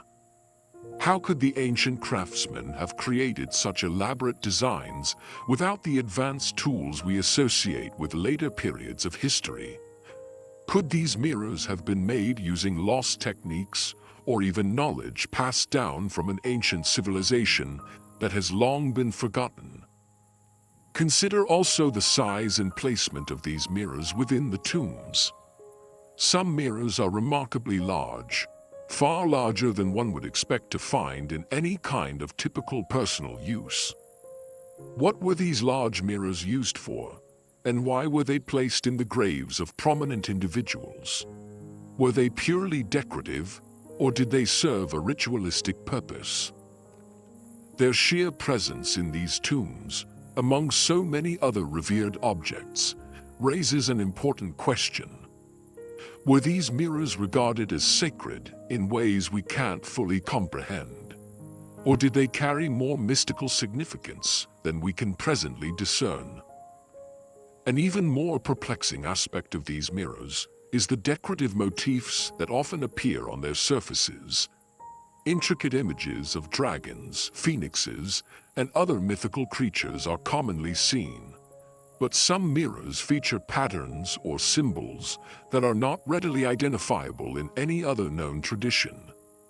Some have suggested these symbols may be representations of lost or obscure deities, while others wonder if the mirrors might be depicting astronomical patterns, perhaps intended to align with certain celestial events or serve as part of a ritualistic calendar. What truly deepens the mystery, however, is the connection some scholars have drawn between these mirrors and other ancient artifacts found across Asia. The mirrors discovered in Japan share a striking resemblance to those found in China and Korea, yet they differ in subtle but significant ways. Some mirrors display a level of craftsmanship and sophistication that suggests they could have been influenced by ancient foreign civilizations, possibly those from the continent. This has led to speculation that there may have been ancient, cross-cultural exchanges between Japan and its neighboring countries, long before historical records suggest such interactions took place. Perhaps the most intriguing question surrounding these mirrors, however, is their purpose. While it's clear that they held symbolic importance, were they merely decorative, or could they have served a more functional role? Some theories suggest that they were used as ritual objects in Shinto ceremonies, playing a part in the burial process to guide the souls of the deceased to the afterlife. Others posit that these mirrors may have been tools for divination, objects that allowed priests or shamans to commune with the gods or foresee the future.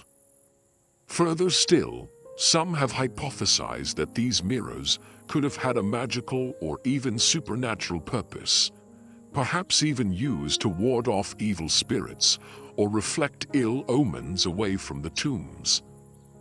The idea that these mirrors might have been designed to reflect more than just the physical world, perhaps capturing or containing spiritual energy, aligns with ancient belief systems that often blurred the lines between the material and the mystical.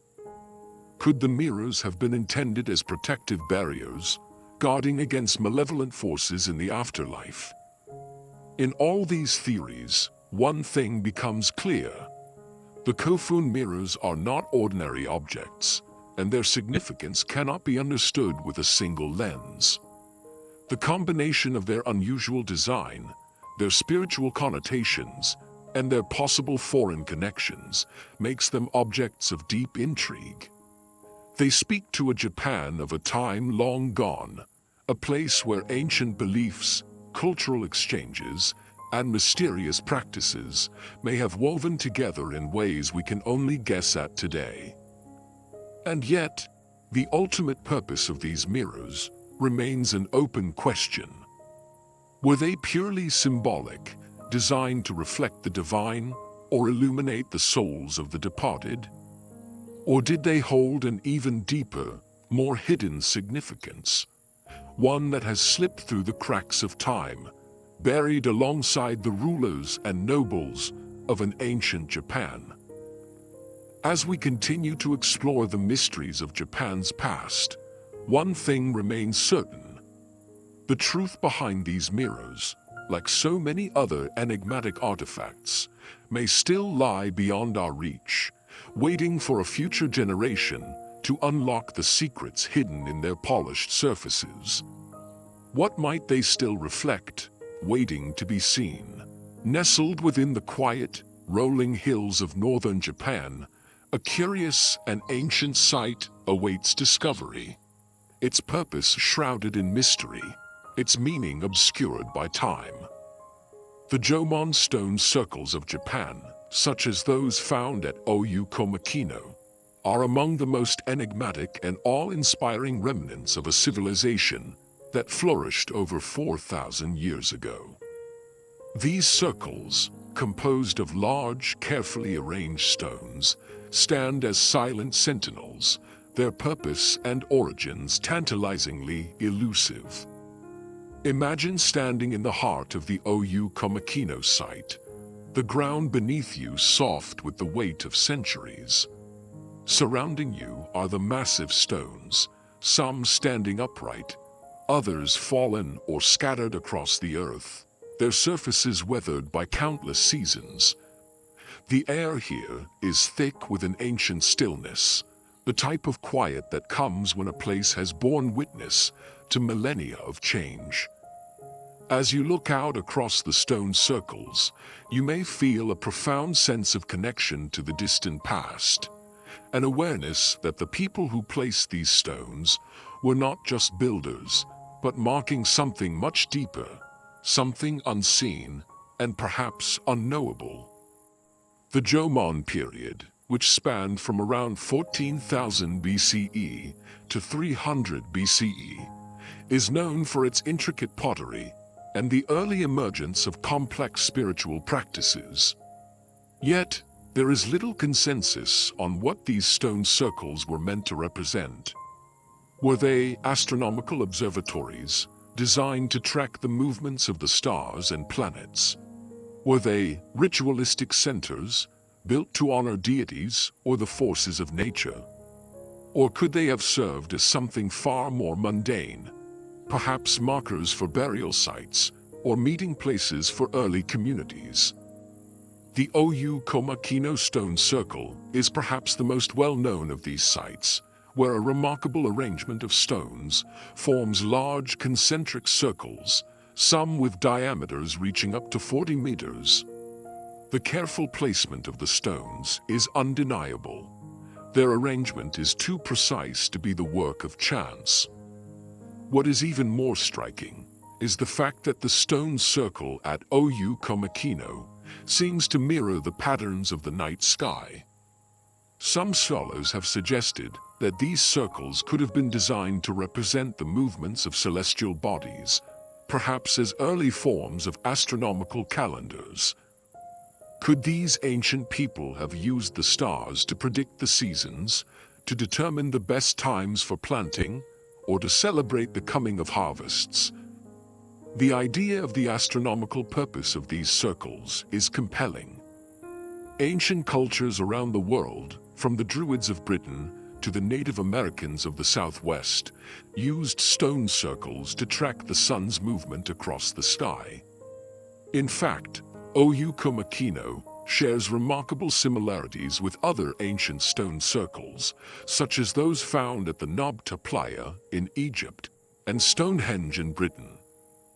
These connections suggest a possible universal pattern among early cultures, one that looked to the heavens for guidance. Yet, the mystery of the Jomon stone circles deepens when we consider their possible ritualistic significance. It is known that the Jomon people held animistic beliefs, venerating natural elements like the earth, water, and the skies, as well as various spiritual forces that governed their lives. Could the stone circles have served as ceremonial spaces where worshippers gathered to honor these forces? The careful symmetry of the circles, the placement of stones in relation to the landscape, and the apparent alignment with celestial events point to the possibility that these were not just functional structures, but sacred sites designed for ritualistic purposes. In fact, the idea that these stones might have been used for ritual is bolstered by the discovery of other objects nearby. Small statues, pottery fragments, and even human remains. These findings suggest that the area was likely a place of commemoration, a center where people gathered for important rites.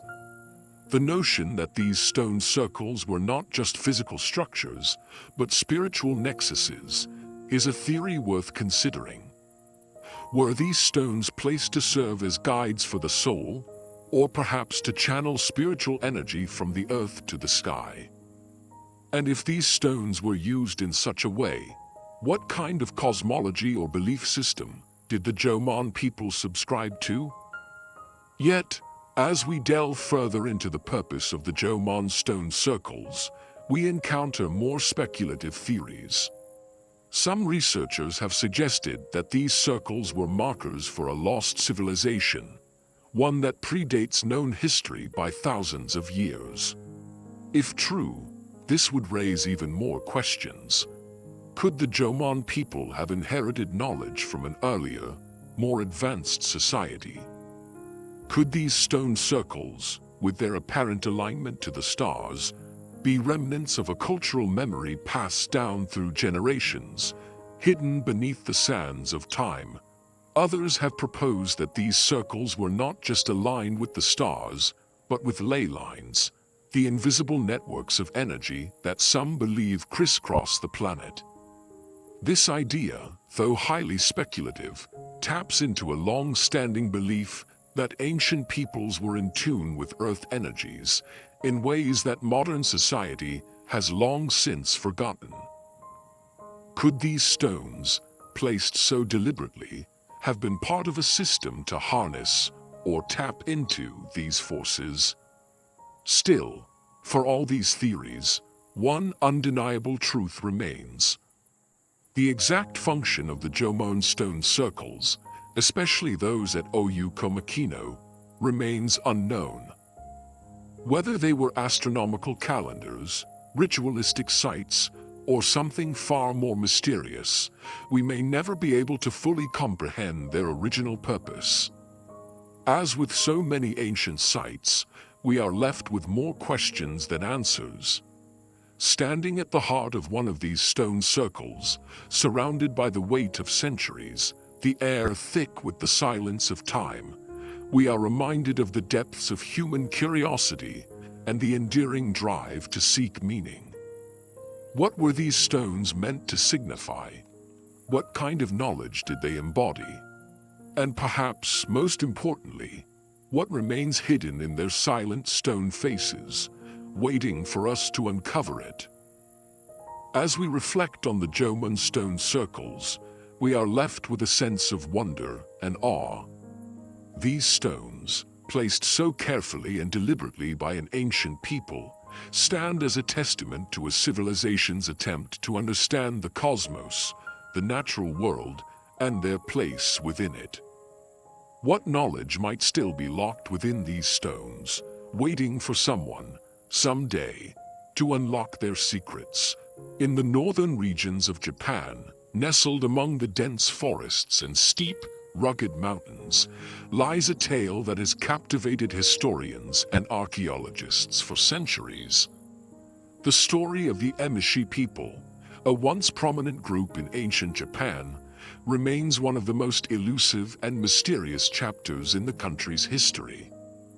Known primarily from early texts and fragmented records, the Emishi were an indigenous group who lived in the mountainous regions of Honshu, Hokkaido, and parts of the Tohoku area. Despite their prominence in early Japanese history, their fate and eventual disappearance still haunt the annals of time, leaving behind a trail of questions that refuse to be answered. The Emishi were not a monolithic people, but rather a collection of tribes with distinct cultures and traditions. They were known for their resistance to the growing power of the Yamato court, the precursor to the Japanese imperial family, which sought to unify the country. For centuries, the Emishi lived on the fringes of the Yamato realm, maintaining their independence through a combination of guerrilla tactics, remote settlements, and a deep connection to the land. The Emishi are often depicted as skilled horse riders and archers, fiercely defending their territories against invaders. Imagine standing on the edge of a mountain pass in Tohoku, looking out over a misty, forested valley. In the distance, the jagged peaks of the U Mountains rise like silent sentinels, their slopes still thick with ancient trees. It is here, amid the quiet expanse of nature, that the Emishi once thrived. The air is thick with the history of those who lived and struggled in these regions, tribes who relied on their intimate knowledge of the land, their courage, and their resourcefulness to survive.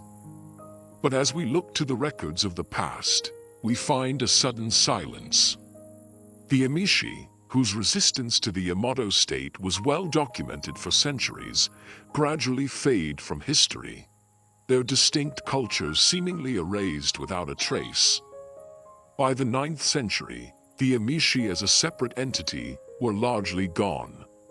But what happened to them?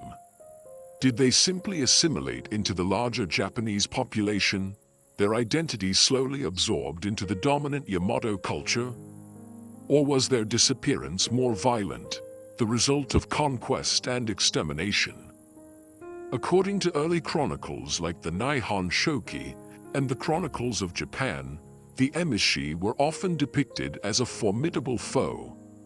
They were described as a people who lived in harmony with the mountains, using their knowledge of the rugged terrain to stage fierce resistance against the imperial forces. The Yamato court, seeking to expand its influence northward, launched multiple military campaigns, known as the Emishi campaigns, to bring the region under their control. These campaigns, however, were not easy victories. The Emishi were not simply driven away. They fought fiercely, often in ways that the Yamato forces found difficult to combat. But over time, the Emishi were defeated, and their territories were gradually incorporated into the expanding Yamato state. The question, though, remains: what happened to the people themselves? Did they surrender, and integrate into the larger Japanese population, as some suggest? Or did they fight to the end, only to disappear, leaving no physical trace of their existence? Archaeological evidence of the emishi is scarce, yet some artifacts have been uncovered, offering small glimpses into their lives. Burial mounds and pottery found in northern Japan show signs of distinctive craftsmanship, different from the Yamato style. These items suggest a rich culture, one that relied on hunting, fishing, and horse riding, skills not commonly associated with other early Japanese societies. The stone tools and bone ornaments found in these regions are equally intriguing, as they appear to be more advanced than other materials of the same period. These discoveries hint at a people whose technological capabilities were greater than might have been expected, considering their relatively isolated position on the edges of the Yamato world. Still, as much as archaeology can reveal, it also leaves us with as many questions as answers. Some scholars suggest that the emishi may have gradually assimilated into the expanding Yamato Empire, especially after their military defeat. Over time, they may have adopted the cultural practices and language of the imperial court until their distinct identity dissolved entirely. This theory, however, is difficult to confirm, as no written records from the emishi themselves remain, and no clear markers of their assimilation into Japanese society have been discovered. Another theory posits that the emishi were not absorbed, but rather driven to the margins of society. In this scenario, they may have retreated deeper into the mountains, continuing their way of life in isolated pockets, far from the influence of the Yamato. However, no definitive evidence has emerged to support this, leaving the possibility of mass displacement or extinction as a more plausible outcome. The disappearance of the emishi raises intriguing questions about the nature of early Japanese society. Was their downfall a product of inevitable conquest, a clash between civilizations destined to merge into one? Or did something more mysterious occur, something lost to history? Some fringe theories suggest that the emishi were the remnants of an even older civilization, possibly one with connections to the mythical land of Mu, or a civilization that predates recorded history. If this is true, what could have been the nature of their knowledge and culture? And why did they resist so fiercely the growing power of the Yamato court? The most fascinating aspect of the emishi mystery is how little we truly know. Despite being mentioned in multiple historical texts, the details of their lives, their customs, and their eventual disappearance remain elusive. They were a people whose legacy was overwritten by the rise of the Yamato state, a civilization that sought to unify Japan under one imperial banner. And yet, as we look deeper into the cracks of history, we are left to wonder, was the emishi culture completely lost? Or is it still out there, hiding in plain sight, waiting for the right time to emerge once again?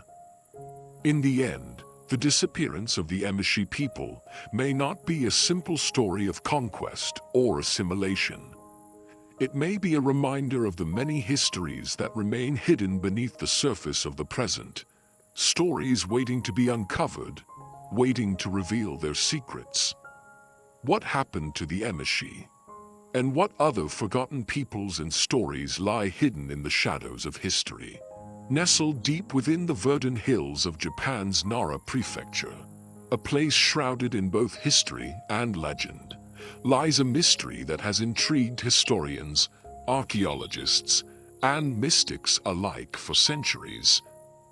Emperor Jimmu, the first emperor of Japan and the legendary founder of the imperial dynasty, is said to have lived more than 2,600 years ago. According to myth, Jimmu was not just a ruler, but a divine figure. born of the sun goddess Amaterasu herself. His reign marked the beginning of the Japanese imperial family, a lineage that continues to this day. And yet, despite his monumental importance in Japanese history, the exact location of Emperor Jimmu's tomb remains one of Japan's greatest unsolved mysteries. The records of his life, written in the ancient Nihon Shoki and Kojiki, speak of his legendary rise to power and his eventual death. But the question remains, where was he buried? These ancient texts claim that Jimmu's tomb was located in the Yamato region, modern-day Nara, the heart of early Japanese civilization. But despite extensive searches and excavation efforts, no confirmed tomb has ever been uncovered. The absence of physical evidence raises an intriguing question. Did Emperor Jimmu's final resting place simply slip through the cracks of history? Or is it something else entirely? Hidden, protected, or forgotten by time? As we venture into the realm of the hidden tomb, we must consider the potential locations that have been proposed over the centuries. One of the most significant candidates is the Mozu tomb, an enormous burial mound located in Sakai, Osaka Prefecture. This ancient kofun, or burial mound, is one of Japan's largest and most impressive, its vastness and scale rivaling the tombs of later emperors. Some scholars have speculated that the Mozu tomb may indeed be the final resting place of Jimmu himself. But even this theory has not been conclusively proven, and the tomb's true identity remains uncertain. The Mozu tomb, or Daisen Kofun, stands as a testament to the grandeur of ancient burial practices. Enclosed by moats and surrounded by lush greenery, its enormous earthen mound stretches nearly 500 meters in length. The shape of the kofun is distinctive, an oval keyhole design, and its sheer size suggests that it was intended for someone of great importance. Was it Emperor Jimmu? Some believe so, pointing to the ceremonial and symbolic aspects of the tomb's construction. The burial mound's keyhole shape has been seen as a symbol of divine authority, connecting the ruler with the heavens. Could this ancient tomb, with its profound significance, be a silent tribute to Japan's first emperor? However, there is a catch. Despite its impressive size, the tomb has never been definitively linked to Jimmu. Archaeologists have yet to uncover direct evidence that ties it to the emperor, and even the inscriptions that might reveal its owner have remained elusive. Some have suggested that the lack of inscription could be intentional, a deliberate attempt to obscure the identity of the tomb's occupant. After all, Emperor Jimmu was not just a historical figure.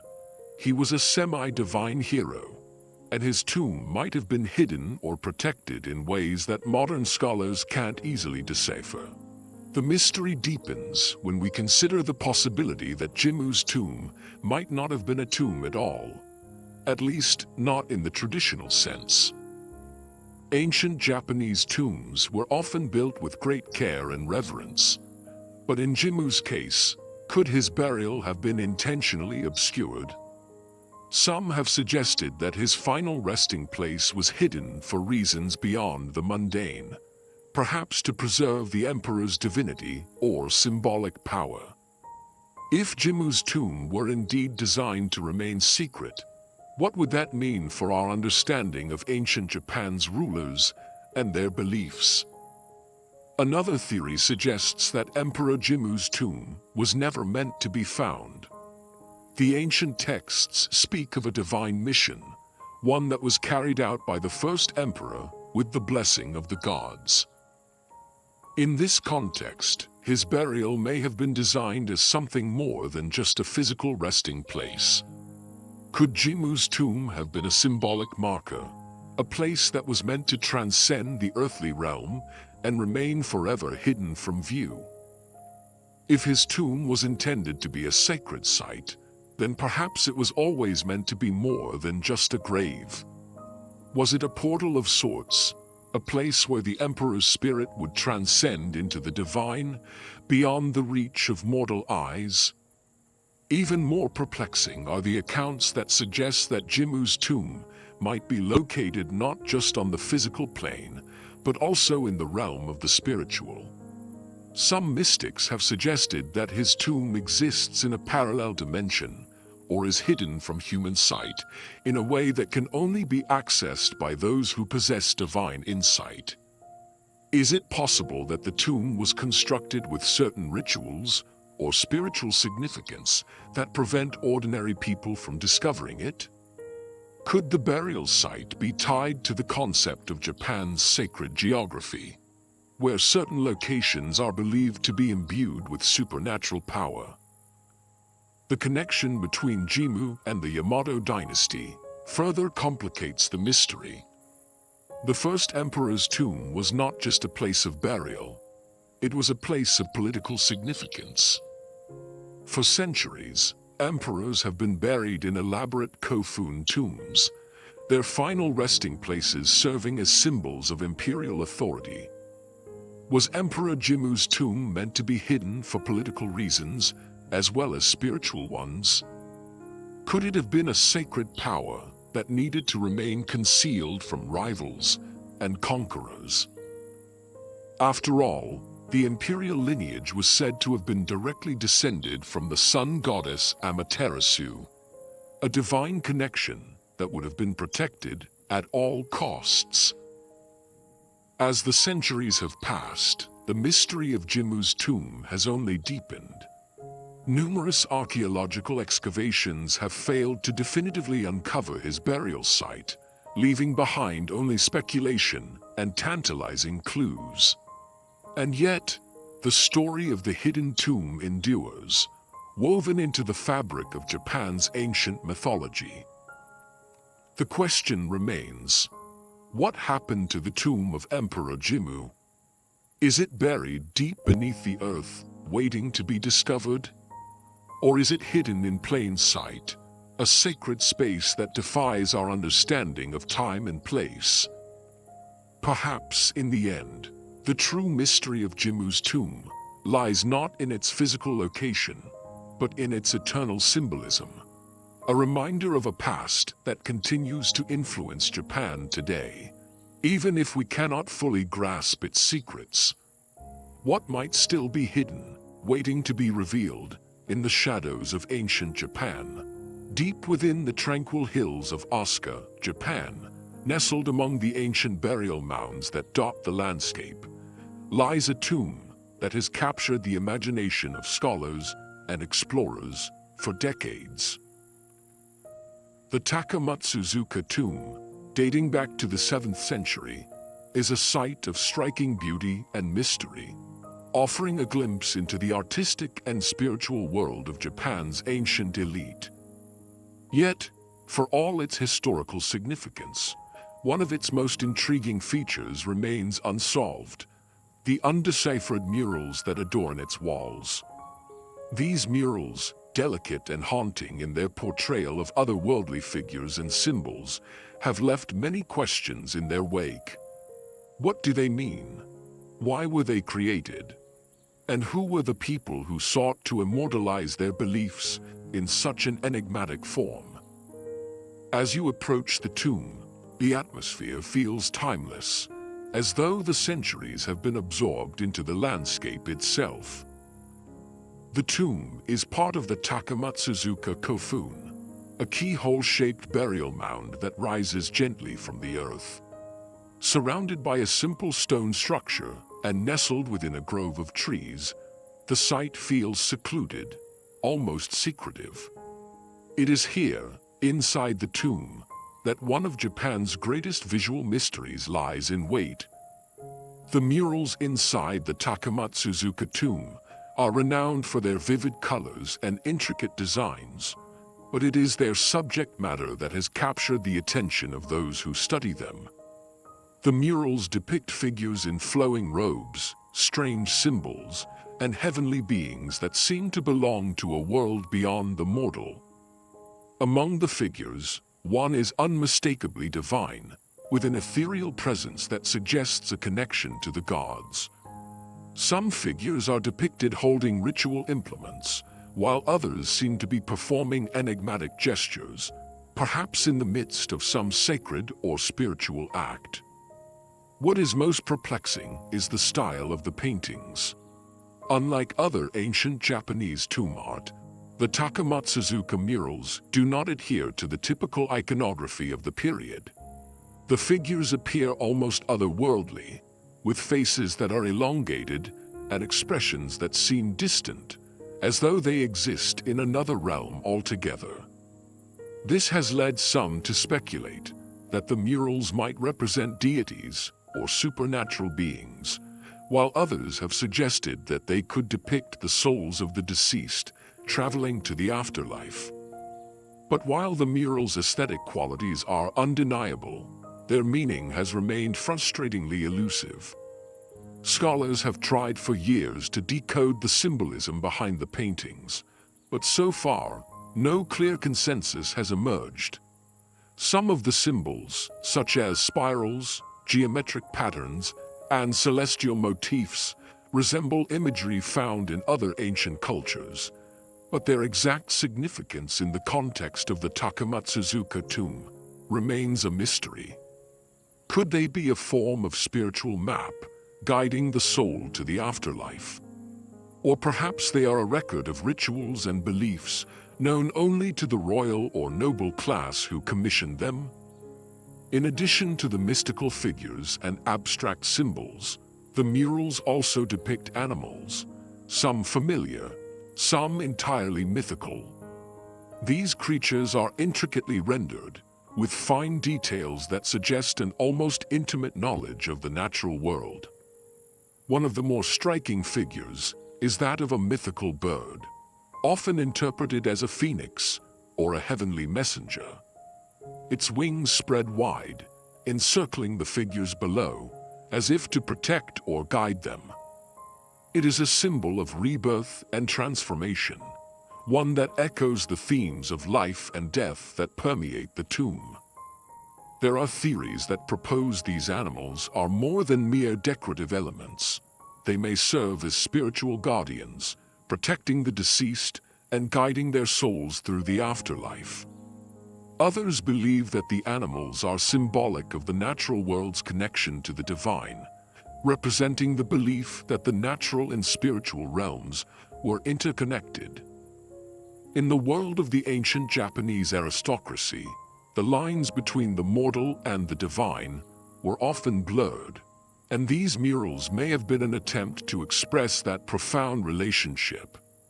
However, despite the vivid detail and apparent intentionality behind the murals, no definitive explanation has been reached. Why were these murals created in the first place? What purpose did they serve beyond decoration? And why did those responsible for the tomb's construction choose such a unique and complex artistic language? Were the murals intended to communicate with the gods, or were they a personal expression of the tomb's owner and their vision of the afterlife? The lack of clear historical records surrounding the tomb only deepens the mystery. Unlike some other tombs of the period, which are associated with specific individuals and families, the identity of the person buried within the Takamatsuzuka tomb is not known. Some speculate that the tomb may belong to a member of the Soga clan, one of the most powerful families in Japan at the time, while others suggest it could be the burial site of a high-ranking noble or even a royal figure. The artistic sophistication of the tomb's murals supports the idea that it was intended for someone of significant status, but who exactly remains a matter of conjecture. Adding to the mystery is the fact that many of the tomb's details remain unexplored or inaccessible to the public. The tomb itself is now covered by a protective building, which shields the murals from the elements, but also prevents a full view of the artwork. Scholars and archaeologists have had to rely on photographs and detailed drawings to study the tomb. And while these have provided valuable insights, they cannot replace a first-hand examination of the murals. Some have even wondered whether the murals were meant to be hidden from view entirely. Could they have been designed with an element of secrecy in mind? A secret language only comprehensible to those initiated into the mysteries of the court?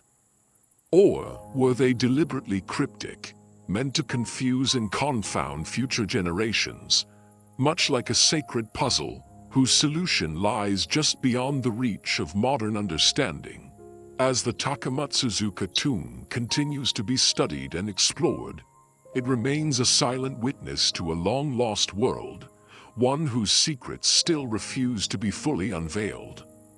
The murals, with their ethereal figures, mysterious symbols, and mythical creatures, stand as a testament to the complexity of ancient beliefs and the tantalizing mystery that continues to surround them. What meaning did they hold for those who created them? And what does the tomb's hidden history reveal about the nature of life, death, and the afterlife in early Japan? The unanswered questions linger. What other secrets might the tomb still be hiding, waiting to be uncovered by the curious and the dedicated?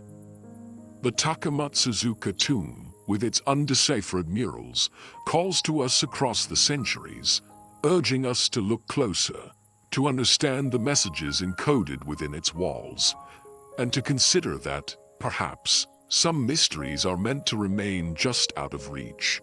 Among the many treasures and relics that have shaped the mythology and history of Japan, few hold as much mystery and reverence as the Kusanagi no Tsurugi, the legendary sword said to be one of the 3 imperial regalia of Japan.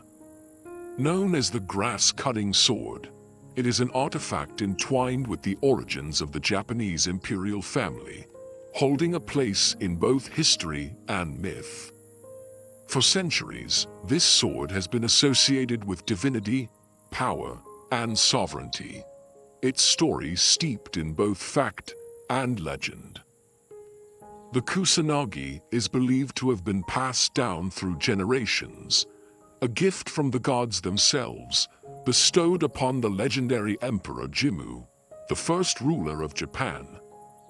Its origins, however, are as shrouded in mystery as the sword's current whereabouts. Historically, the Kusanagi is said to have been discovered by Susanoo, the storm god, who found it embedded in the tail of an enormous serpent. In one of Japan's most well-known myths, Susanoo slays the serpent Yamata no Orochi, and in doing so, he uncovers the sword within its body. The blade, now a symbol of divine protection, was later presented to Amaterasu, the sun goddess, and eventually to the imperial family. This connection to the gods imbues the Kusanagi with a power that surpasses that of an ordinary weapon. In the mythological narrative, the sword is instrumental in the establishment of Japan's imperial line, its presence believed to validate the divine right of emperors to rule. Over time, the sword became more than just a relic. It became a symbol of Japan's unbroken imperial lineage, a physical manifestation of sacred authority. The Kusanagi's history becomes even more elusive as we move into the realm of actual historical records.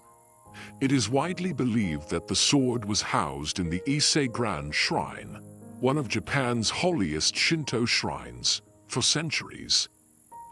Yet, after the 7th century, it disappears from the official historical records, and its whereabouts remain unknown. Some believe it was hidden away, its precise location known only to a select few. Others suggest it was lost, or perhaps destroyed in a tumultuous period of Japanese history. The mystery surrounding the Kusanagi deepens when one considers the imperial regalia of Japan, 3 sacred treasures that serve as the symbols of the emperor's legitimacy. Along with the mirror and the jewel, The sword is a vital part of the sacred treasures of Japan, and its presence at the imperial enthronement is considered a sacred ritual. Yet, no one can confirm where the sword has been for centuries. Could it still exist, hidden somewhere deep within the country? Or has it long since disappeared? In recent years, various theories have emerged to explain the Kusanagi's disappearance. One theory posits that the sword may have been hidden during the 14th century, as Japan experienced intense political instability. With rival factions and the Ashikaga shogunate in power, it's possible that the sword was hidden to protect it from being stolen or used for political gain. Perhaps it was kept in secret by the imperial family, passed down through the centuries, waiting for the right moment to emerge once again. If this were true, it would mean that the sword's disappearance was intentional, a carefully guarded secret meant to preserve its mystique and sacredness. Others, however, suggest that the Kusanagi sword might not even be a physical object at all. Some theorists propose that the sword is a symbolic relic rather than a tangible weapon, with its true nature lying in the mythological significance it holds for the people of Japan. Could it have been destroyed long ago, its physical form lost to time, while its legendary power endured as a concept, an unbroken symbol of Japan's divine heritage? Another possibility, however, raises the question of authenticity. Could the Kusanagi sword, as described in the myths, be an entirely fictional creation, a powerful symbol built upon layers of myth over centuries? While this theory seems far-fetched, it is difficult to dismiss entirely, especially given the historical gaps in the record. The absence of definitive evidence concerning its existence, as well as the discrepancies in various accounts, leaves open the possibility that the sword is not a historical artifact, but a mythological construct, a symbol of power and divinity that might never have existed in the way the stories suggest. However, one cannot ignore the mystical allure that the Kusanagi holds. The sword is intertwined with stories of heroes, gods, and supernatural forces, and in this respect, it is much more than a mere weapon. It is a representation of cosmic order, a reminder of Japan's connection to the divine and the balance between the human and the supernatural. Its very absence from the historical record only amplifies the aura of mystery that surrounds it. For those who believe in its continued existence, the idea that the Kusanagi is merely hidden, waiting to be found, holds a particular romantic allure. Consider the many tomb raiders, adventurers, and scholars who have spent their lives searching for the sword, hoping to unlock a secret that could change the course of Japanese history. Could the sword still be hidden in one of Japan's many ancient shrines or forgotten places? Or has it, as some suspect, vanished beyond the reach of time and memory, leaving only its mythical legacy behind? The Kusanagi, regardless of its fate, remains an integral part of Japan's national consciousness, a relic that embodies both divine and earthly power. It is the sword of the gods, the symbol of the Japanese throne, and an object of unfathomable significance. Its mystery persists, growing richer with every unanswered question. As time passes, the search for the Kusanagi continues, not just in the physical realm, but in the realm of the imagination. What if the sword's greatest mystery lies not in the search for its tangible form, but in the power it continues to hold over the Japanese psyche? What does the absence of such a relic say about the nature of belief, myth, and history in Japan? Perhaps the sword is not lost at all. Perhaps it resides in a deeper, more symbolic place, forever part of the mystery that defines Japan's ancient past, Beneath the still surface of Japan's countless rivers and streams, there is a whispered legend of creatures that have haunted the nation's waterways for centuries. Known as the kappa, these water spirits or cryptids are infamous in Japanese folklore. Their stories pass down through generations as both cautionary tales and subjects of fascination. The kappa is often depicted as a small, humanoid creature, no taller than a child, with a greenish, scaly body and a damp, slippery appearance. It is said to inhabit ponds, rivers, and even the quiet, serene canals that weave through Japan's rural landscapes. But the most distinctive feature of the kappa is the dish-like depression on its head, a kind of water-filled bowl, which is the source of its strength. Without water in this depression, a kappa is said to lose its power, rendering it weak and helpless. Kappa legends are not only found in rural settings, but are a central part of Japan's rich tapestry of mythology. They are often described as mischievous and sometimes dangerous creatures, their playful demeanor masking a more sinister side. Kappa have been known to challenge humans to wrestling matches, dragging their victims into the water where they are drowned. Others claim that the kappa's most chilling act is its ability to draw out the life force from its victims through a deadly maneuver known as the shurikodama, a mythical organ said to reside within the human rectum. This cryptic, grotesque act leaves behind only a lifeless body, the victim's soul drained, their body a hollow vessel. Yet, despite their terrifying nature, kappa are not always seen as purely malevolent. In some accounts, they possess a sense of honor and even curiosity about the human world. The kappa may make deals with people, granting them good fortune or knowledge in exchange for offerings. In some cases, the creatures are even said to act as protectors of rivers and waterways, helping humans when the creatures are treated with respect. The kappa's role as a mischievous and potentially deadly water spirit has persisted through the ages, but its origins remain elusive.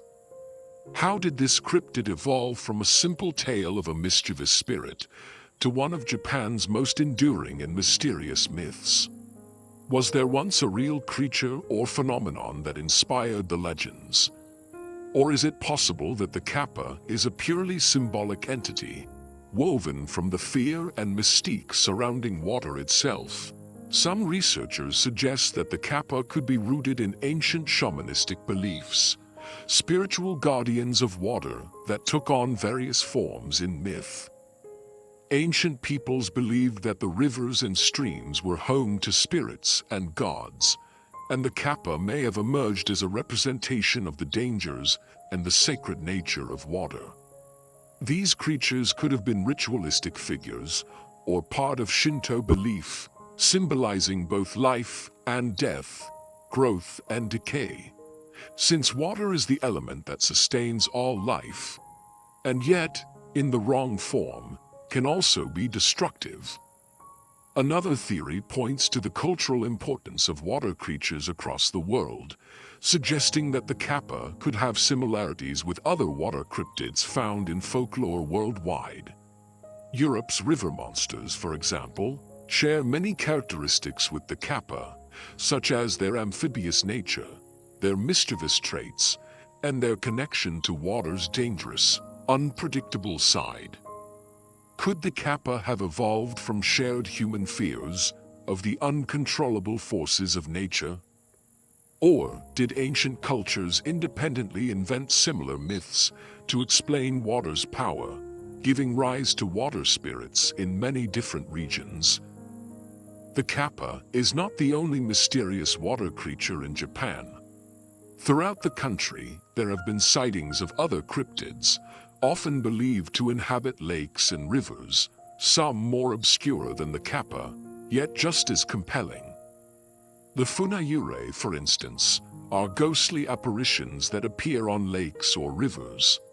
These figures are said to rise from the water at night, dressed in old-fashioned clothing, and often seen hovering over the water's surface before disappearing just as quickly as they appear.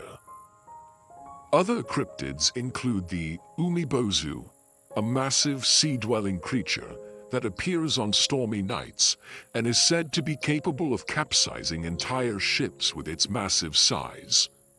What makes these water cryptids especially intriguing is their ability to straddle the line between myth and reality.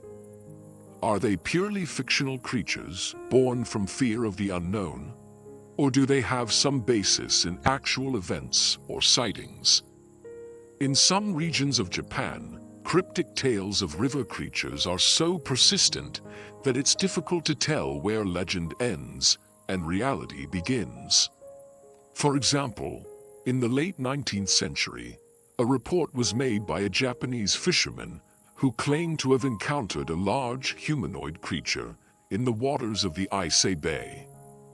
The creature was described as being greenish, much like the kappa, but much larger, perhaps even the size of a human. The fisherman described its eyes as glowing and its body as having strange, unnatural scales. Could this have been a genuine encounter with an unknown species, or is it simply another piece of the cryptic puzzle surrounding these creatures? Other reports from fishermen and travelers throughout Japan recount strange creatures lurking in rivers, ponds, and lakes, creatures that seem to defy explanation. These reports often describe unusual ripples on the surface of the water, unseen forces pulling boats, or sudden waves that appear for no apparent reason. With so many mysterious sightings, one has to wonder, could these phenomena truly be attributed to natural occurrences, or is something else lurking beneath the surface? The mystery of the kappa and other similar water cryptids seems to persist in the backdrop of Japan's deeply rooted folklore. Despite the many attempts to explain them through rational means, whether as misidentified animals, delusions, or the result of natural phenomena, there remains something unsettlingly elusive about the stories. These creatures, after all, are tied to a natural force that has always been both life-giving and dangerous. The rivers, lakes, and seas of Japan have long been sites of mystery and danger, with water being an element that can both nurture and destroy. In the end, the kappa and its fellow water cryptids remain elusive, fading in and out of the collective consciousness of the Japanese people. Is there some truth to the legends, or do they simply represent our need to make sense of the world around us, especially the forces that we cannot control? What is it about these stories that continue to capture our imaginations, century after century? Perhaps the real mystery lies in the unanswered question: what might still be lurking beneath the waters, waiting to be discovered? Or perhaps to be forgotten once again, high in the mountains of Japan, where the mist clings to the trees and the winds whisper ancient secrets, a being of supernatural power has long been said to roam: the Tengu.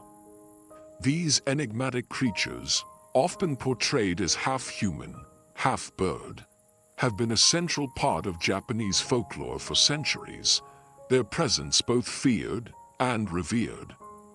But who or what are the Tengu? What lies beneath their bird-like appearance, and why have they captured the imagination of the Japanese people for so long? The Tengu are most commonly associated with the mountainous regions of Japan, particularly the sacred mountains of Shinto. In these remote wooded areas, where ancient shrines are hidden among the trees and the skies seem perpetually shrouded in mist, tales of the Tengu's existence thrive. Descriptions of these beings vary widely, but one consistent theme runs through the accounts. They are powerful, elusive, and often dangerous. The Tengu's appearance is striking. They are typically depicted as humanoid figures, with the beak of a bird, sometimes paired with red skin or long, beady eyes. Their most notable feature is the presence of wings, either on their back or as a part of their body, allowing them to soar across the sky. Often, they are shown wearing a Tengu mask, which adds to their otherworldly appearance. Sometimes, their legs resemble those of birds, strong, muscular, and capable of powerful, agile movements. Their role in folklore is similarly varied. They are portrayed as guardian figures, warrior spirits, mountain hermits, and even rebellious tricksters. The question that looms, however, is this: where did the Tengu originate? And what is their true nature? One theory suggests that the Tengu's roots have been influenced by early Buddhist and Taoist beliefs, which introduced the concept of sky spirits to Japan. In these traditions, beings who lived in the mountains or sky were seen as enlightened or transcendent, embodying the connection between the human world and the divine. These sky beings were often depicted as having magical abilities, and the Tengu's mystical powers, like their ability to fly or shapeshift, might reflect this connection. The Tengu could have evolved from these earlier beliefs into the complex figures found in Japanese folklore, a fusion of Buddhist, Taoist, and indigenous Shinto elements. Yet, the Tengu's origin is not merely a product of spiritual or religious imagination. The figure of the Tengu might also have been shaped by the real-world presence of the Yamabushi, or mountain ascetics. These ascetic monks, who practiced self-discipline in the remote mountains of Japan, were known for their austere rituals and their connection to nature. In the medieval period, the Tengu were often depicted as spiritual warriors or mountain hermits, reflecting a kind of blend between human ascetics and supernatural beings. Some believed that these ascetics had been blessed by the gods with extraordinary powers, and that their solitary, sometimes mysterious practices might have given rise to tales of the Tengu. Could the Tengu, in their more benevolent form, be linked to these ascetic practitioners, transforming over time into the bird-like, mystical figures found in legend? Despite the variety of explanations for the Tengu's origin, there is another, far darker possibility: that the Tengu, in their more fearsome and malevolent form, could have emerged from the ancient fears of the unknown. The mountains, with their deep forests and isolated peaks, were once seen as dangerous and unpredictable places. Travelers, pilgrims, and even the common folk who ventured into the mountains spoke of encounters with strange forces, of being attacked by supernatural creatures, or hearing eerie cries that seemed to echo through the trees. These dark, otherworldly creatures might have been given the form of the Tengu to represent the dangers that lurked in the unexplored wilderness. But not all Tengu were feared. In fact, some were even seen as protectors. The Tengu's close association with Shinto shrines and sacred spaces suggests that, in certain places, they were revered as powerful spiritual entities.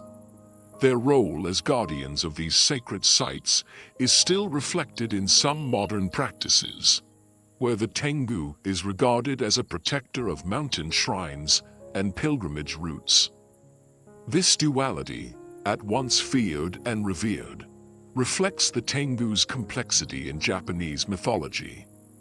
As we trace the evolution of the Tengu's identity, we cannot ignore their tangible influence on Japan's cultural landscape.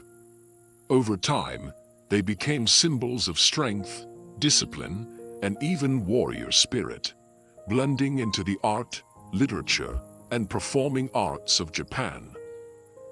In many ways, the Tengu are more than just supernatural beings. They are metaphors for the complex relationship between humans and the natural world. They are the mysteries of the mountains, the untamed wild forces that both protect and challenge those who venture into their domain.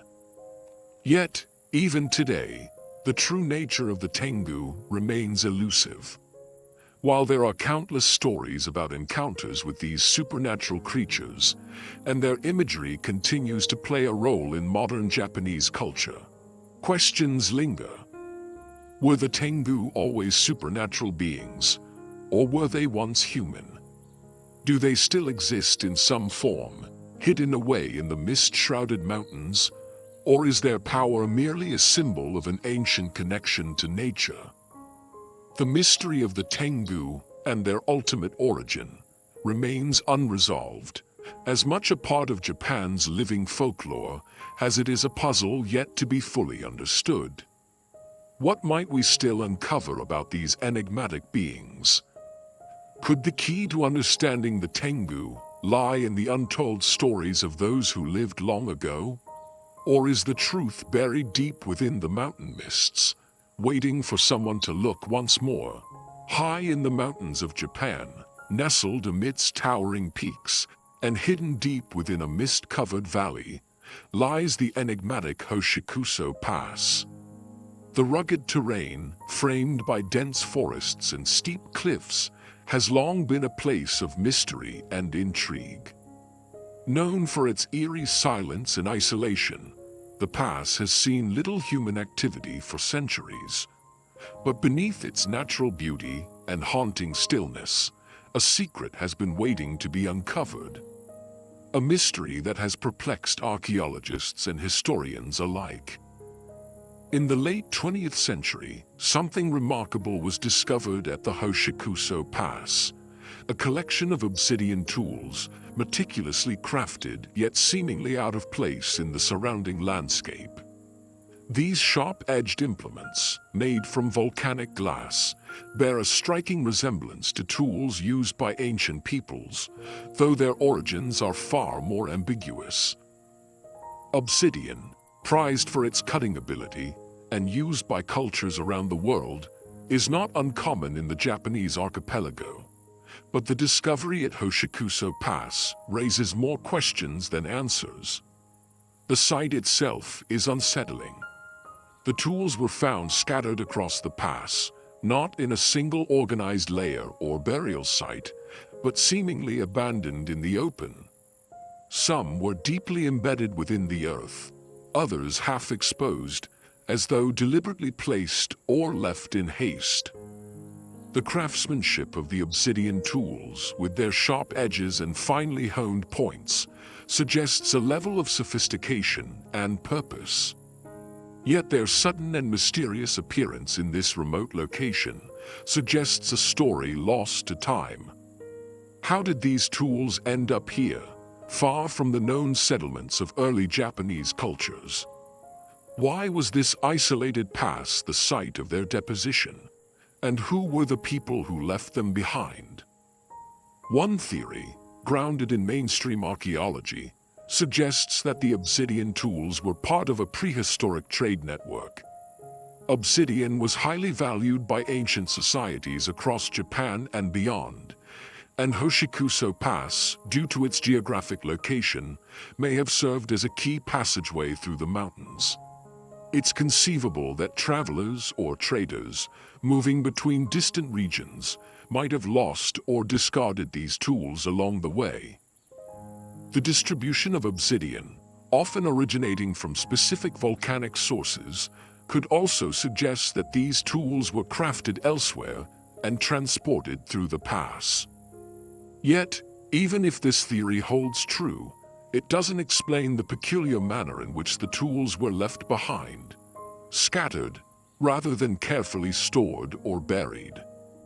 The more speculative theories offer a far more intriguing perspective on the mystery of Hoshikuso Pass.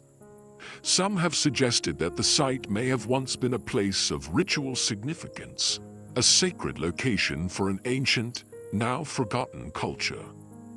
Could the obsidian tools be remnants of a ceremonial practice, perhaps used in rituals or sacrifices. The sharpness of the tools, combined with their strategic placement around the pass, could imply that they held a deeper, symbolic meaning beyond their utilitarian purpose. Adding weight to this theory is the geographical positioning of the pass itself.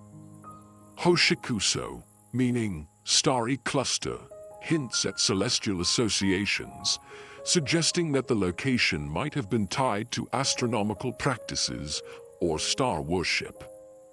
In many cultures around the world, obsidian was not only valued for its sharpness, but also its symbolic qualities. It was often seen as a medium that connected the earth to the spiritual realm, capable of channeling forces beyond the physical world. Did the ancient people who passed through Hoshikuso Pass believe in such properties? Was this place, with its eerie stillness and hidden location, a site where they could commune with the heavens, using the obsidian tools as instruments of connection?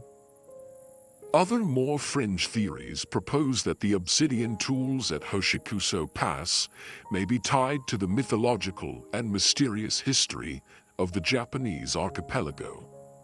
Some have drawn connections to ancient civilizations that might have existed in Japan long before the commonly accepted historical timeline.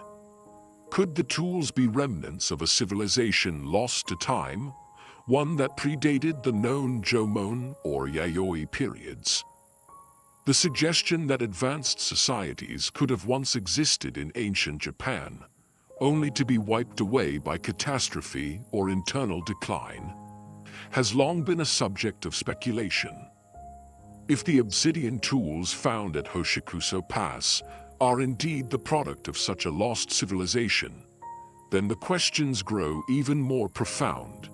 Who were these people, and what became of them? Why did they leave behind such sophisticated yet cryptic artifacts? There are also more puzzling aspects of the discovery that remain unexplained. For instance, while the obsidian tools appear to be finely crafted, they do not align perfectly with the known styles of toolmaking seen in other ancient Japanese cultures. The shapes, sizes, and methods of crafting these tools differ from those traditionally associated with the Jomon or Yayoi people, the primary cultures of ancient Japan. This incongruity only deepens the mystery. If the tools were made by the people of those periods, why do they differ so significantly from other examples? Or could they be the work of an entirely different people, whose history has been lost to the passage of time? And then there is the question of the obsidian itself. While it's true that obsidian is found in volcanic regions across Japan, the specific types of obsidian found at Hoshikuso Pass don't seem to originate from local sources. They appear to have been brought from distant regions, further fueling the idea that the tools may have been part of an ancient trade route. But if this is the case, why leave them behind so suddenly? Why abandon such valuable objects in such a remote and isolated location? Were they lost in transit, or was there a deeper, more ritualistic reason for their deposition? As with many mysteries of this nature, the true answers to these questions may never be fully uncovered. The tools at Hoshikuso Pass, whether remnants of a forgotten culture, discarded trade goods, or instruments of ancient ritual, remain an enduring enigma. What were they doing there, in this isolated pass? And what do they tell us about the people who left them behind? Perhaps, in time, the excavation of more sites like Hoshikuso Pass will reveal deeper clues, or perhaps this mystery will remain locked in the past, a puzzle forever beyond our grasp. What lies hidden beneath the mountain mists, waiting to be discovered, is a question that still lingers, as elusive as the obsidian gleam that once shone in the shadowed pass, high in the mist-covered hills of Japan, in the quiet towns of Takayama and Iwatsuki. there exists a collection of ancient stone chambers that have long piqued the curiosity of archaeologists, historians, and explorers alike. These mysterious structures, carefully constructed from large stones and hidden away from the prying eyes of time, seem to hold more questions than answers. As the modern world encroaches on these quiet corners of the Japanese countryside, the stone chambers remain shrouded in mystery, whispering stories of a forgotten past. The chambers, many of which are carved directly into the rock or built from massive stone blocks, are scattered across these two regions. To the casual observer, they might appear as simple remnants of ancient habitation, shelters perhaps, or simple tombs. But a closer look reveals something more enigmatic. The stone chambers are not easily categorized into the known traditions of early Japanese architecture. Their designs, their placement within the landscape, and the materials used to construct them suggest that these structures were something unique, even for ancient Japan. The chambers themselves vary in size and shape, but there is a distinct similarity in their construction. They are often found deep within caves or nestled in the hillsides, sometimes obscured by dense vegetation, almost as if they were intentionally hidden from view. The walls of these chambers are meticulously carved, some featuring intricate grooves and designs that suggest deliberate artistry.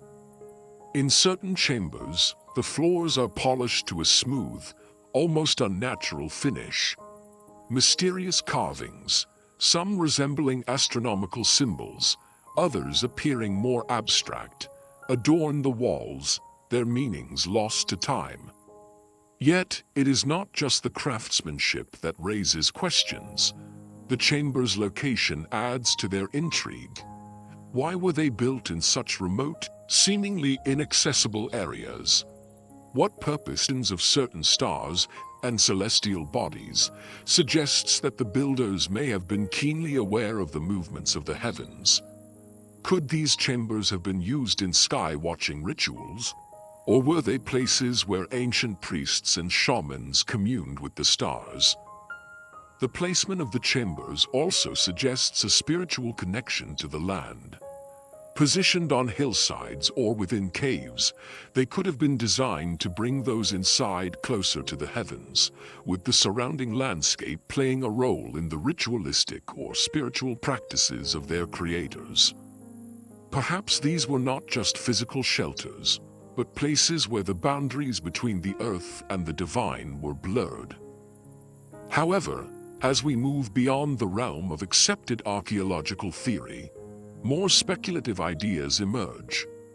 Some suggest that the chambers might have been connected to a lost civilization, one that existed in Japan long before the arrival of the Jomon people. Could these stone chambers be the remnants of an ancient culture that predates even the oldest known settlements in Japan? The skill and precision of the stonework seem to suggest a knowledge and expertise that could indicate a society with a deeper understanding of construction and cosmology than what is typically attributed to the early inhabitants of Japan. Some have even speculated that these chambers could be remnants of an advanced pre-Jomon culture, whose existence has been erased from history, leaving only these cryptic monuments behind. Others have linked the chambers to mythological themes, with some theorists positing that the chambers are directly tied to ancient legends of the Kojiki and Nihon Shoki, Japan's oldest chronicles. In these texts, gods and spirits frequently interact with humans through sacred spaces. Could these stone chambers have been created as places where mortals attempted to make contact with the divine? Some have pointed to the chamber's distinctive architecture as evidence of an otherworldly influence, claiming that the intricate design and alignment of the chambers may not have been the work of humans at all, but rather a divine plan or the handiwork of celestial beings. Among the most compelling theories is the suggestion that the stone chambers may have been designed as tombs for kings or high priests, individuals of great power whose importance extended beyond mere mortals. Could these chambers have been the final resting places of ancient rulers, whose graves were hidden away to preserve their sacred legacy? The lack of clear burial goods or human remains within the chambers adds to the intrigue. Were these tombs, or were they something else entirely? Perhaps ceremonial structures, where the dead were honored in a manner unlike any other burial custom known. As we try to piece together the history of these chambers, we are left with more questions than answers. What was the true purpose of these stone structures, and who were the people who created them? Were they a part of the Jomon or Yayoi cultures, or do they represent something older and more mysterious? Could they be the last remnants of a long-lost civilization, or were they built by an entirely different group of people whose identity has been lost to time?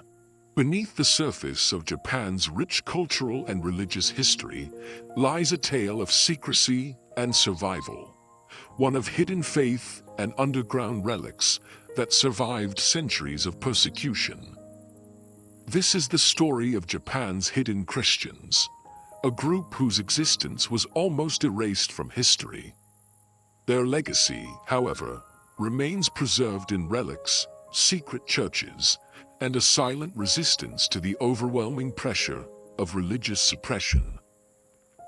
The story begins in the 16th century, when Christianity first arrived in Japan through Portuguese missionaries, such as Francisco Xavier, who introduced the teachings of Christ to a receptive population. At its height, the faith found significant followings, particularly in the southern islands of Kyushu. Christian communities flourished, and by 1587, it was estimated that over 300,000 Japanese had converted to Christianity. However, this newfound faith did not sit well with Japan's rulers. In the early 17th century, with the rise of the Tokugawa shogunate, Japan turned inward. Fearing foreign influence and religious upheaval, the shogunate launched a campaign to suppress Christianity, culminating in the banishment and persecution of Christians. By 1639, Japan had become a closed nation, and the practice of Christianity was made punishable by death. Those who continued to follow the faith were forced to either renounce their beliefs or go into hiding. It is here that the history of Japan's hidden Christians begins. For more than 2 centuries, these individuals practiced their faith in secret, creating a clandestine network of underground churches, hidden shrines, and sacred relics that were protected from the prying eyes of the authorities. In remote villages, members of these communities found ways to preserve the Christian faith, often blending it with local Shinto and Buddhist practices to avoid detection. Some historians have suggested that this blending of traditions may have led to the development of unique forms of Christian iconography and religious practices that were unrecognizable to outsiders. One of the most intriguing aspects of this hidden faith is the relics that remain scattered across Japan. Objects that survived in the shadows, preserved in secrecy. These relics, many of them ordinary items that were subtly altered to reflect Christian iconography, provide a glimpse into the way Christianity took root and adapted in a society that had outlawed it. Among these relics are wooden crosses, rosaries, and statues of the Virgin Mary, often carved in ways that make them seem indistinct from the objects of Japan's native faiths. But it's the hidden churches and underground sites that have captured the imagination of researchers. In remote villages and on isolated islands, small stone churches, some no more than humble shrines, have been discovered. The Ora Church in Nagasaki, for instance, is often cited as one of the first places where hidden Christians gathered, and it still stands today as a testament to the persistence of faith in the face of oppression. These churches, often built with materials that made them blend into their natural surroundings, provided a haven for those who dared to worship in secret.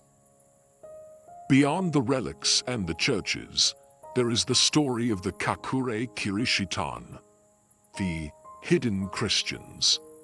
For centuries, these secret believers kept their faith alive, even as Japan moved further away from foreign influence and European religious practices. But who were these people? What drove them to keep their beliefs alive when the very act of doing so was punishable by death?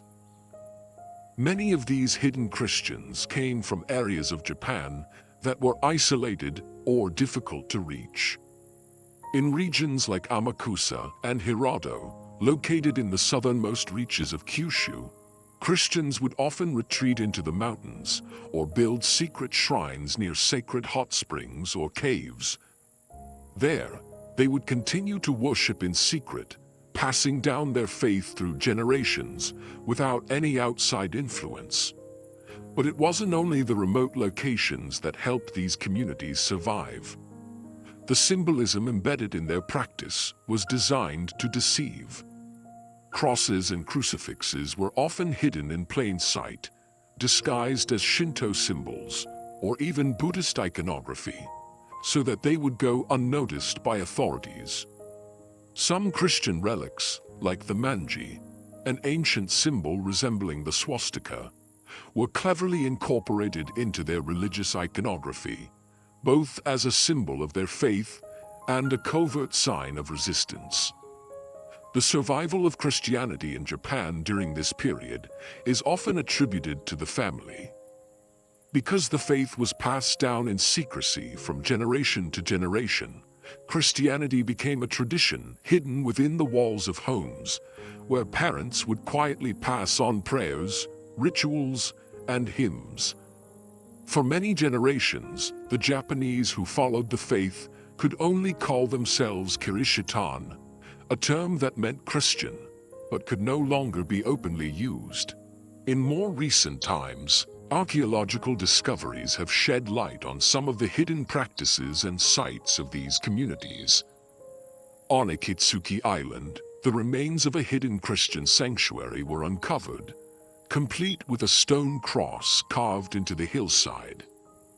The presence of such religious artifacts in these remote places raises questions about how deeply Christianity was embedded in the lives of these secret communities. Could there be even more hidden relics still waiting to be discovered in the remote corners of Japan? As we look deeper into this period of hidden faith, it is impossible not to ask, what other secret practices were passed down in these isolated communities? How much of the Kirishitan tradition was absorbed into Japan's indigenous belief systems? And what traces of Christianity can still be found today, disguised and intertwined with Shinto or Buddhist practices?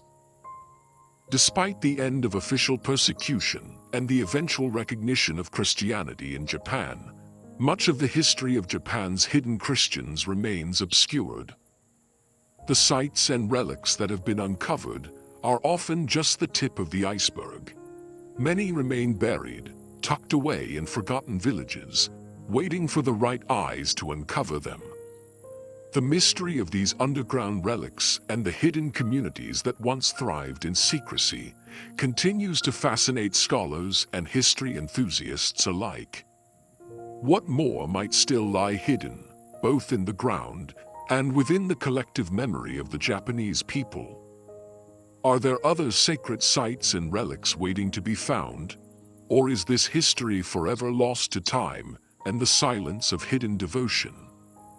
These questions remain unanswered, leaving us to wonder just how much of Japan's religious past remains cloaked in secrecy, waiting to be revealed.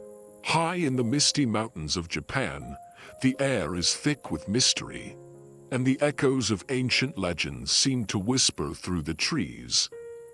The jagged peaks of mountains like Hakone, Fuji, and the ranges of Ibaraki stand as silent sentinels to stories that have been passed down through generations.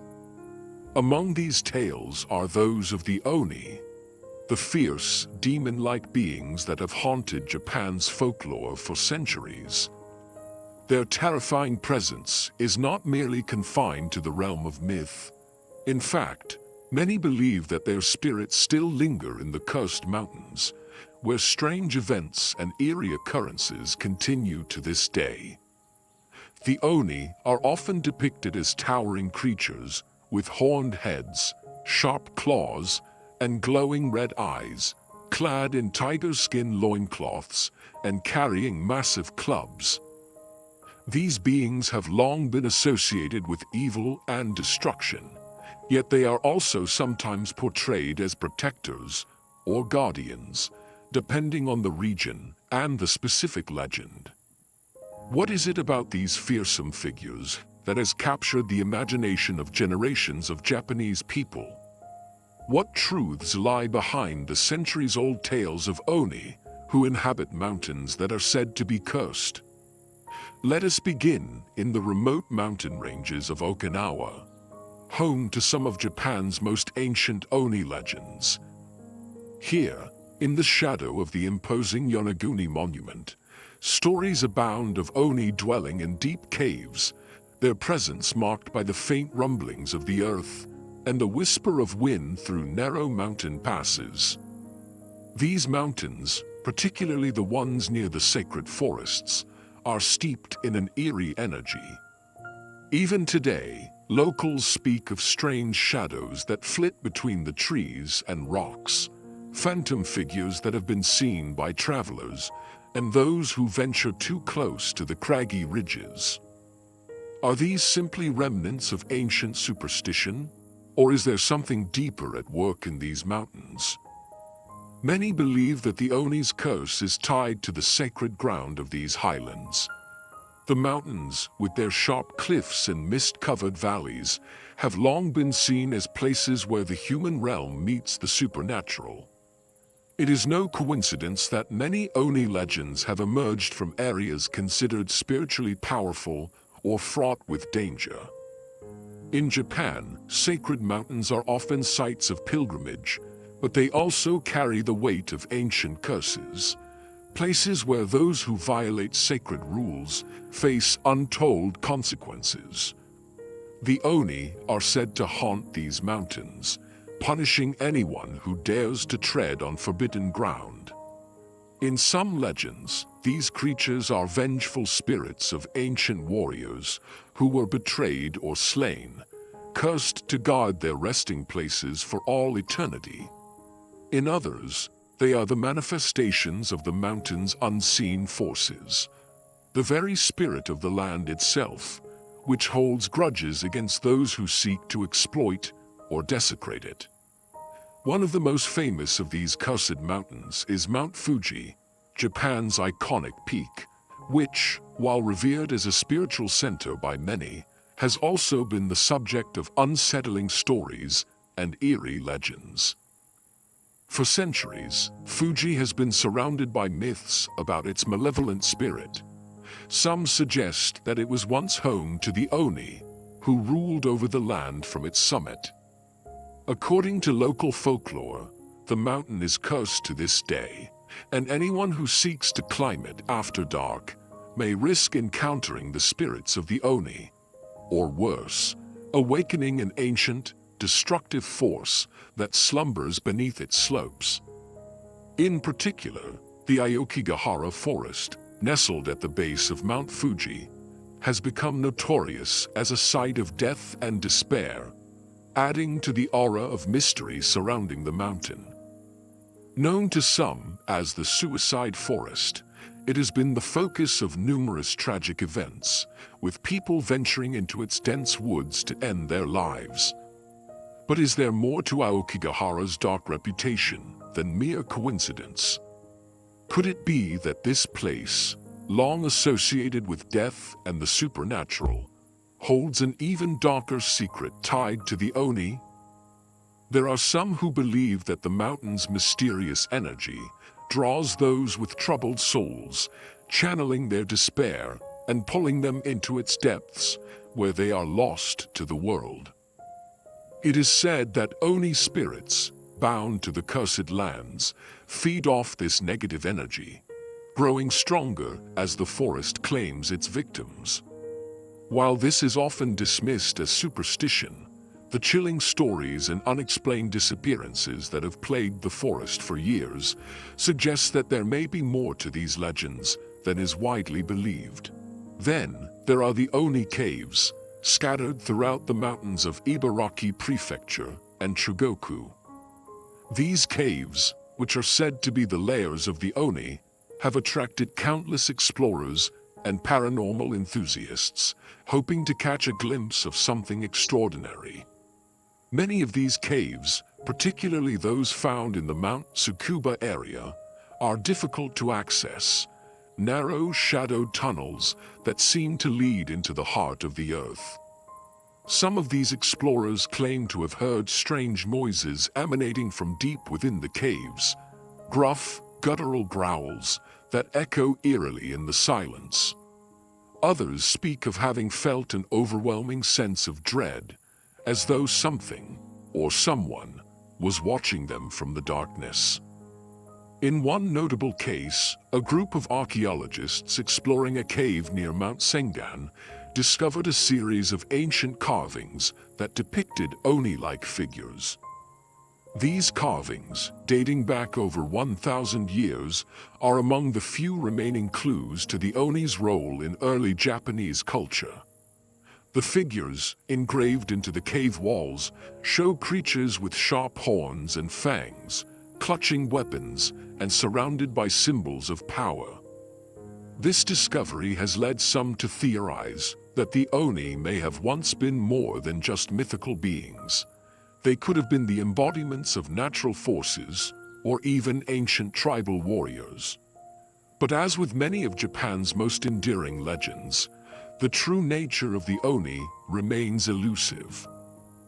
Were these creatures merely the products of a superstitious past, or could they represent something deeper, an ancient truth buried beneath the layers of time? What if the mountains themselves, with their vast hidden caverns and remote peaks, continue to guard secrets that are not meant to be uncovered? The mystery of the Oni and the cursed mountains of Japan invites us to look deeper into the land's history and folklore. What forces might still haunt these places, lingering in the shadows of the ancient rocks? Could the Oni be more than just stories, perhaps the lingering spirits of a time long past, waiting for the right moment to be unearthed again? As with many ancient mysteries, we may never truly know. But as long as the mountains stand, their secrets remain locked away, waiting for those brave enough to seek them out. In the stillness of the night, beneath the eerie glow of the moon, Japan's rural landscape comes alive with whispers of a strange and unsettling presence. These whispers speak of nopperabo, or faceless ghosts, spirits whose featureless faces evoke an almost primal sense of fear and confusion. Unlike the typical spirits of folklore, which are often imagined with grotesque or hauntingly familiar faces, the nopperabo is unsettling because of what is missing: the face itself. A blank, smooth surface where eyes, nose, and mouth should be, leaving only an empty visage to stare back at the living. The stories of these faceless apparitions have lingered in Japanese folklore for centuries, and they are more than just tales told to frighten children on cold nights. They are part of the broader spectrum of yurei, the restless spirits of the dead who have unfinished business in the world of the living. Yet, the nopperabo remains one of the most mysterious and unnerving manifestations of the supernatural in Japan's rich history of ghostly legends, It is said that the Noparabo usually appear in rural or isolated areas, along quiet, desolate roads, or near abandoned buildings, where the night sky wraps the land in an oppressive silence. Travelers, typically alone, report encountering a person along their journey, a figure whose appearance at first seems normal. But as the conversation unfolds, or as the figure draws closer, something is off. The face, the most defining feature of any living being, has simply disappeared. In its place is a smooth, empty surface, as if the person has never had a face at all. One of the most famous tales of the Noparabo comes from the early Edo period. A traveler, walking alone in the dead of night, is approached by a woman who seems in distress. She seeks help for a problem, but when the traveler draws near, he notices that her face is featureless. No eyes, no nose, no mouth. The horror lies not just in the appearance of the ghost, but in the unspeakable emptiness that her face embodies. The traveler, stricken with fear, turns to run, but when he looks back, the woman is gone. The darkness closes in around him, and the unsettling silence that follows feels as though it is suffocating the very air. Why are these spirits faceless? What is it about their blank, empty faces that inspires such profound fear? The most straightforward explanation suggests that these are merely ghosts or yurei, spirits of those who have died tragically or violently, unable to pass into the afterlife. The absence of their faces could symbolize a loss of identity, a personal void created by some tragic event, perhaps a murder or an unresolved emotional torment. The absence of the face is not just a physical void. It may represent a deeper spiritual emptiness, a disconnection between the world of the living and the dead. Yet, some believe that the Noparabo are not mere spirits at all, but beings from another realm, entities whose appearances defy the natural order of life and death. There is speculation that these beings are not ghosts at all, but are tied to Japan's mysterious Yamabushi, the mountain ascetics who once wandered the sacred mountains of Japan. These ascetics, known for their strange rituals and connection to the natural and supernatural worlds, often encountered spirits and deities during their pilgrimages. Some believe that the Noparabo are manifestations of these very deities, spirits whose appearance is meant to unsettle, to test the boundaries of the living world. The facelessness could be a sign of their otherworldly nature, beyond human comprehension or understanding. In addition to their spiritual implications, Noparabo also play a significant role in the cultural fabric of Japan. They are often used as symbols of identity loss, of the invisibility of certain people or emotions, and the fear of the unknown. For centuries, the Japanese have grappled with concepts of the self, often in relation to death and the afterlife. A face, in this sense, represents more than just a physical feature. It is a mask of the self, a window into one's soul and identity. The Noparabo's facelessness, therefore, represents not only the disfigurement of the body, but the obliteration of the self itself. There are also theories that attempt to connect the Noparabo to other similar entities in global folklore.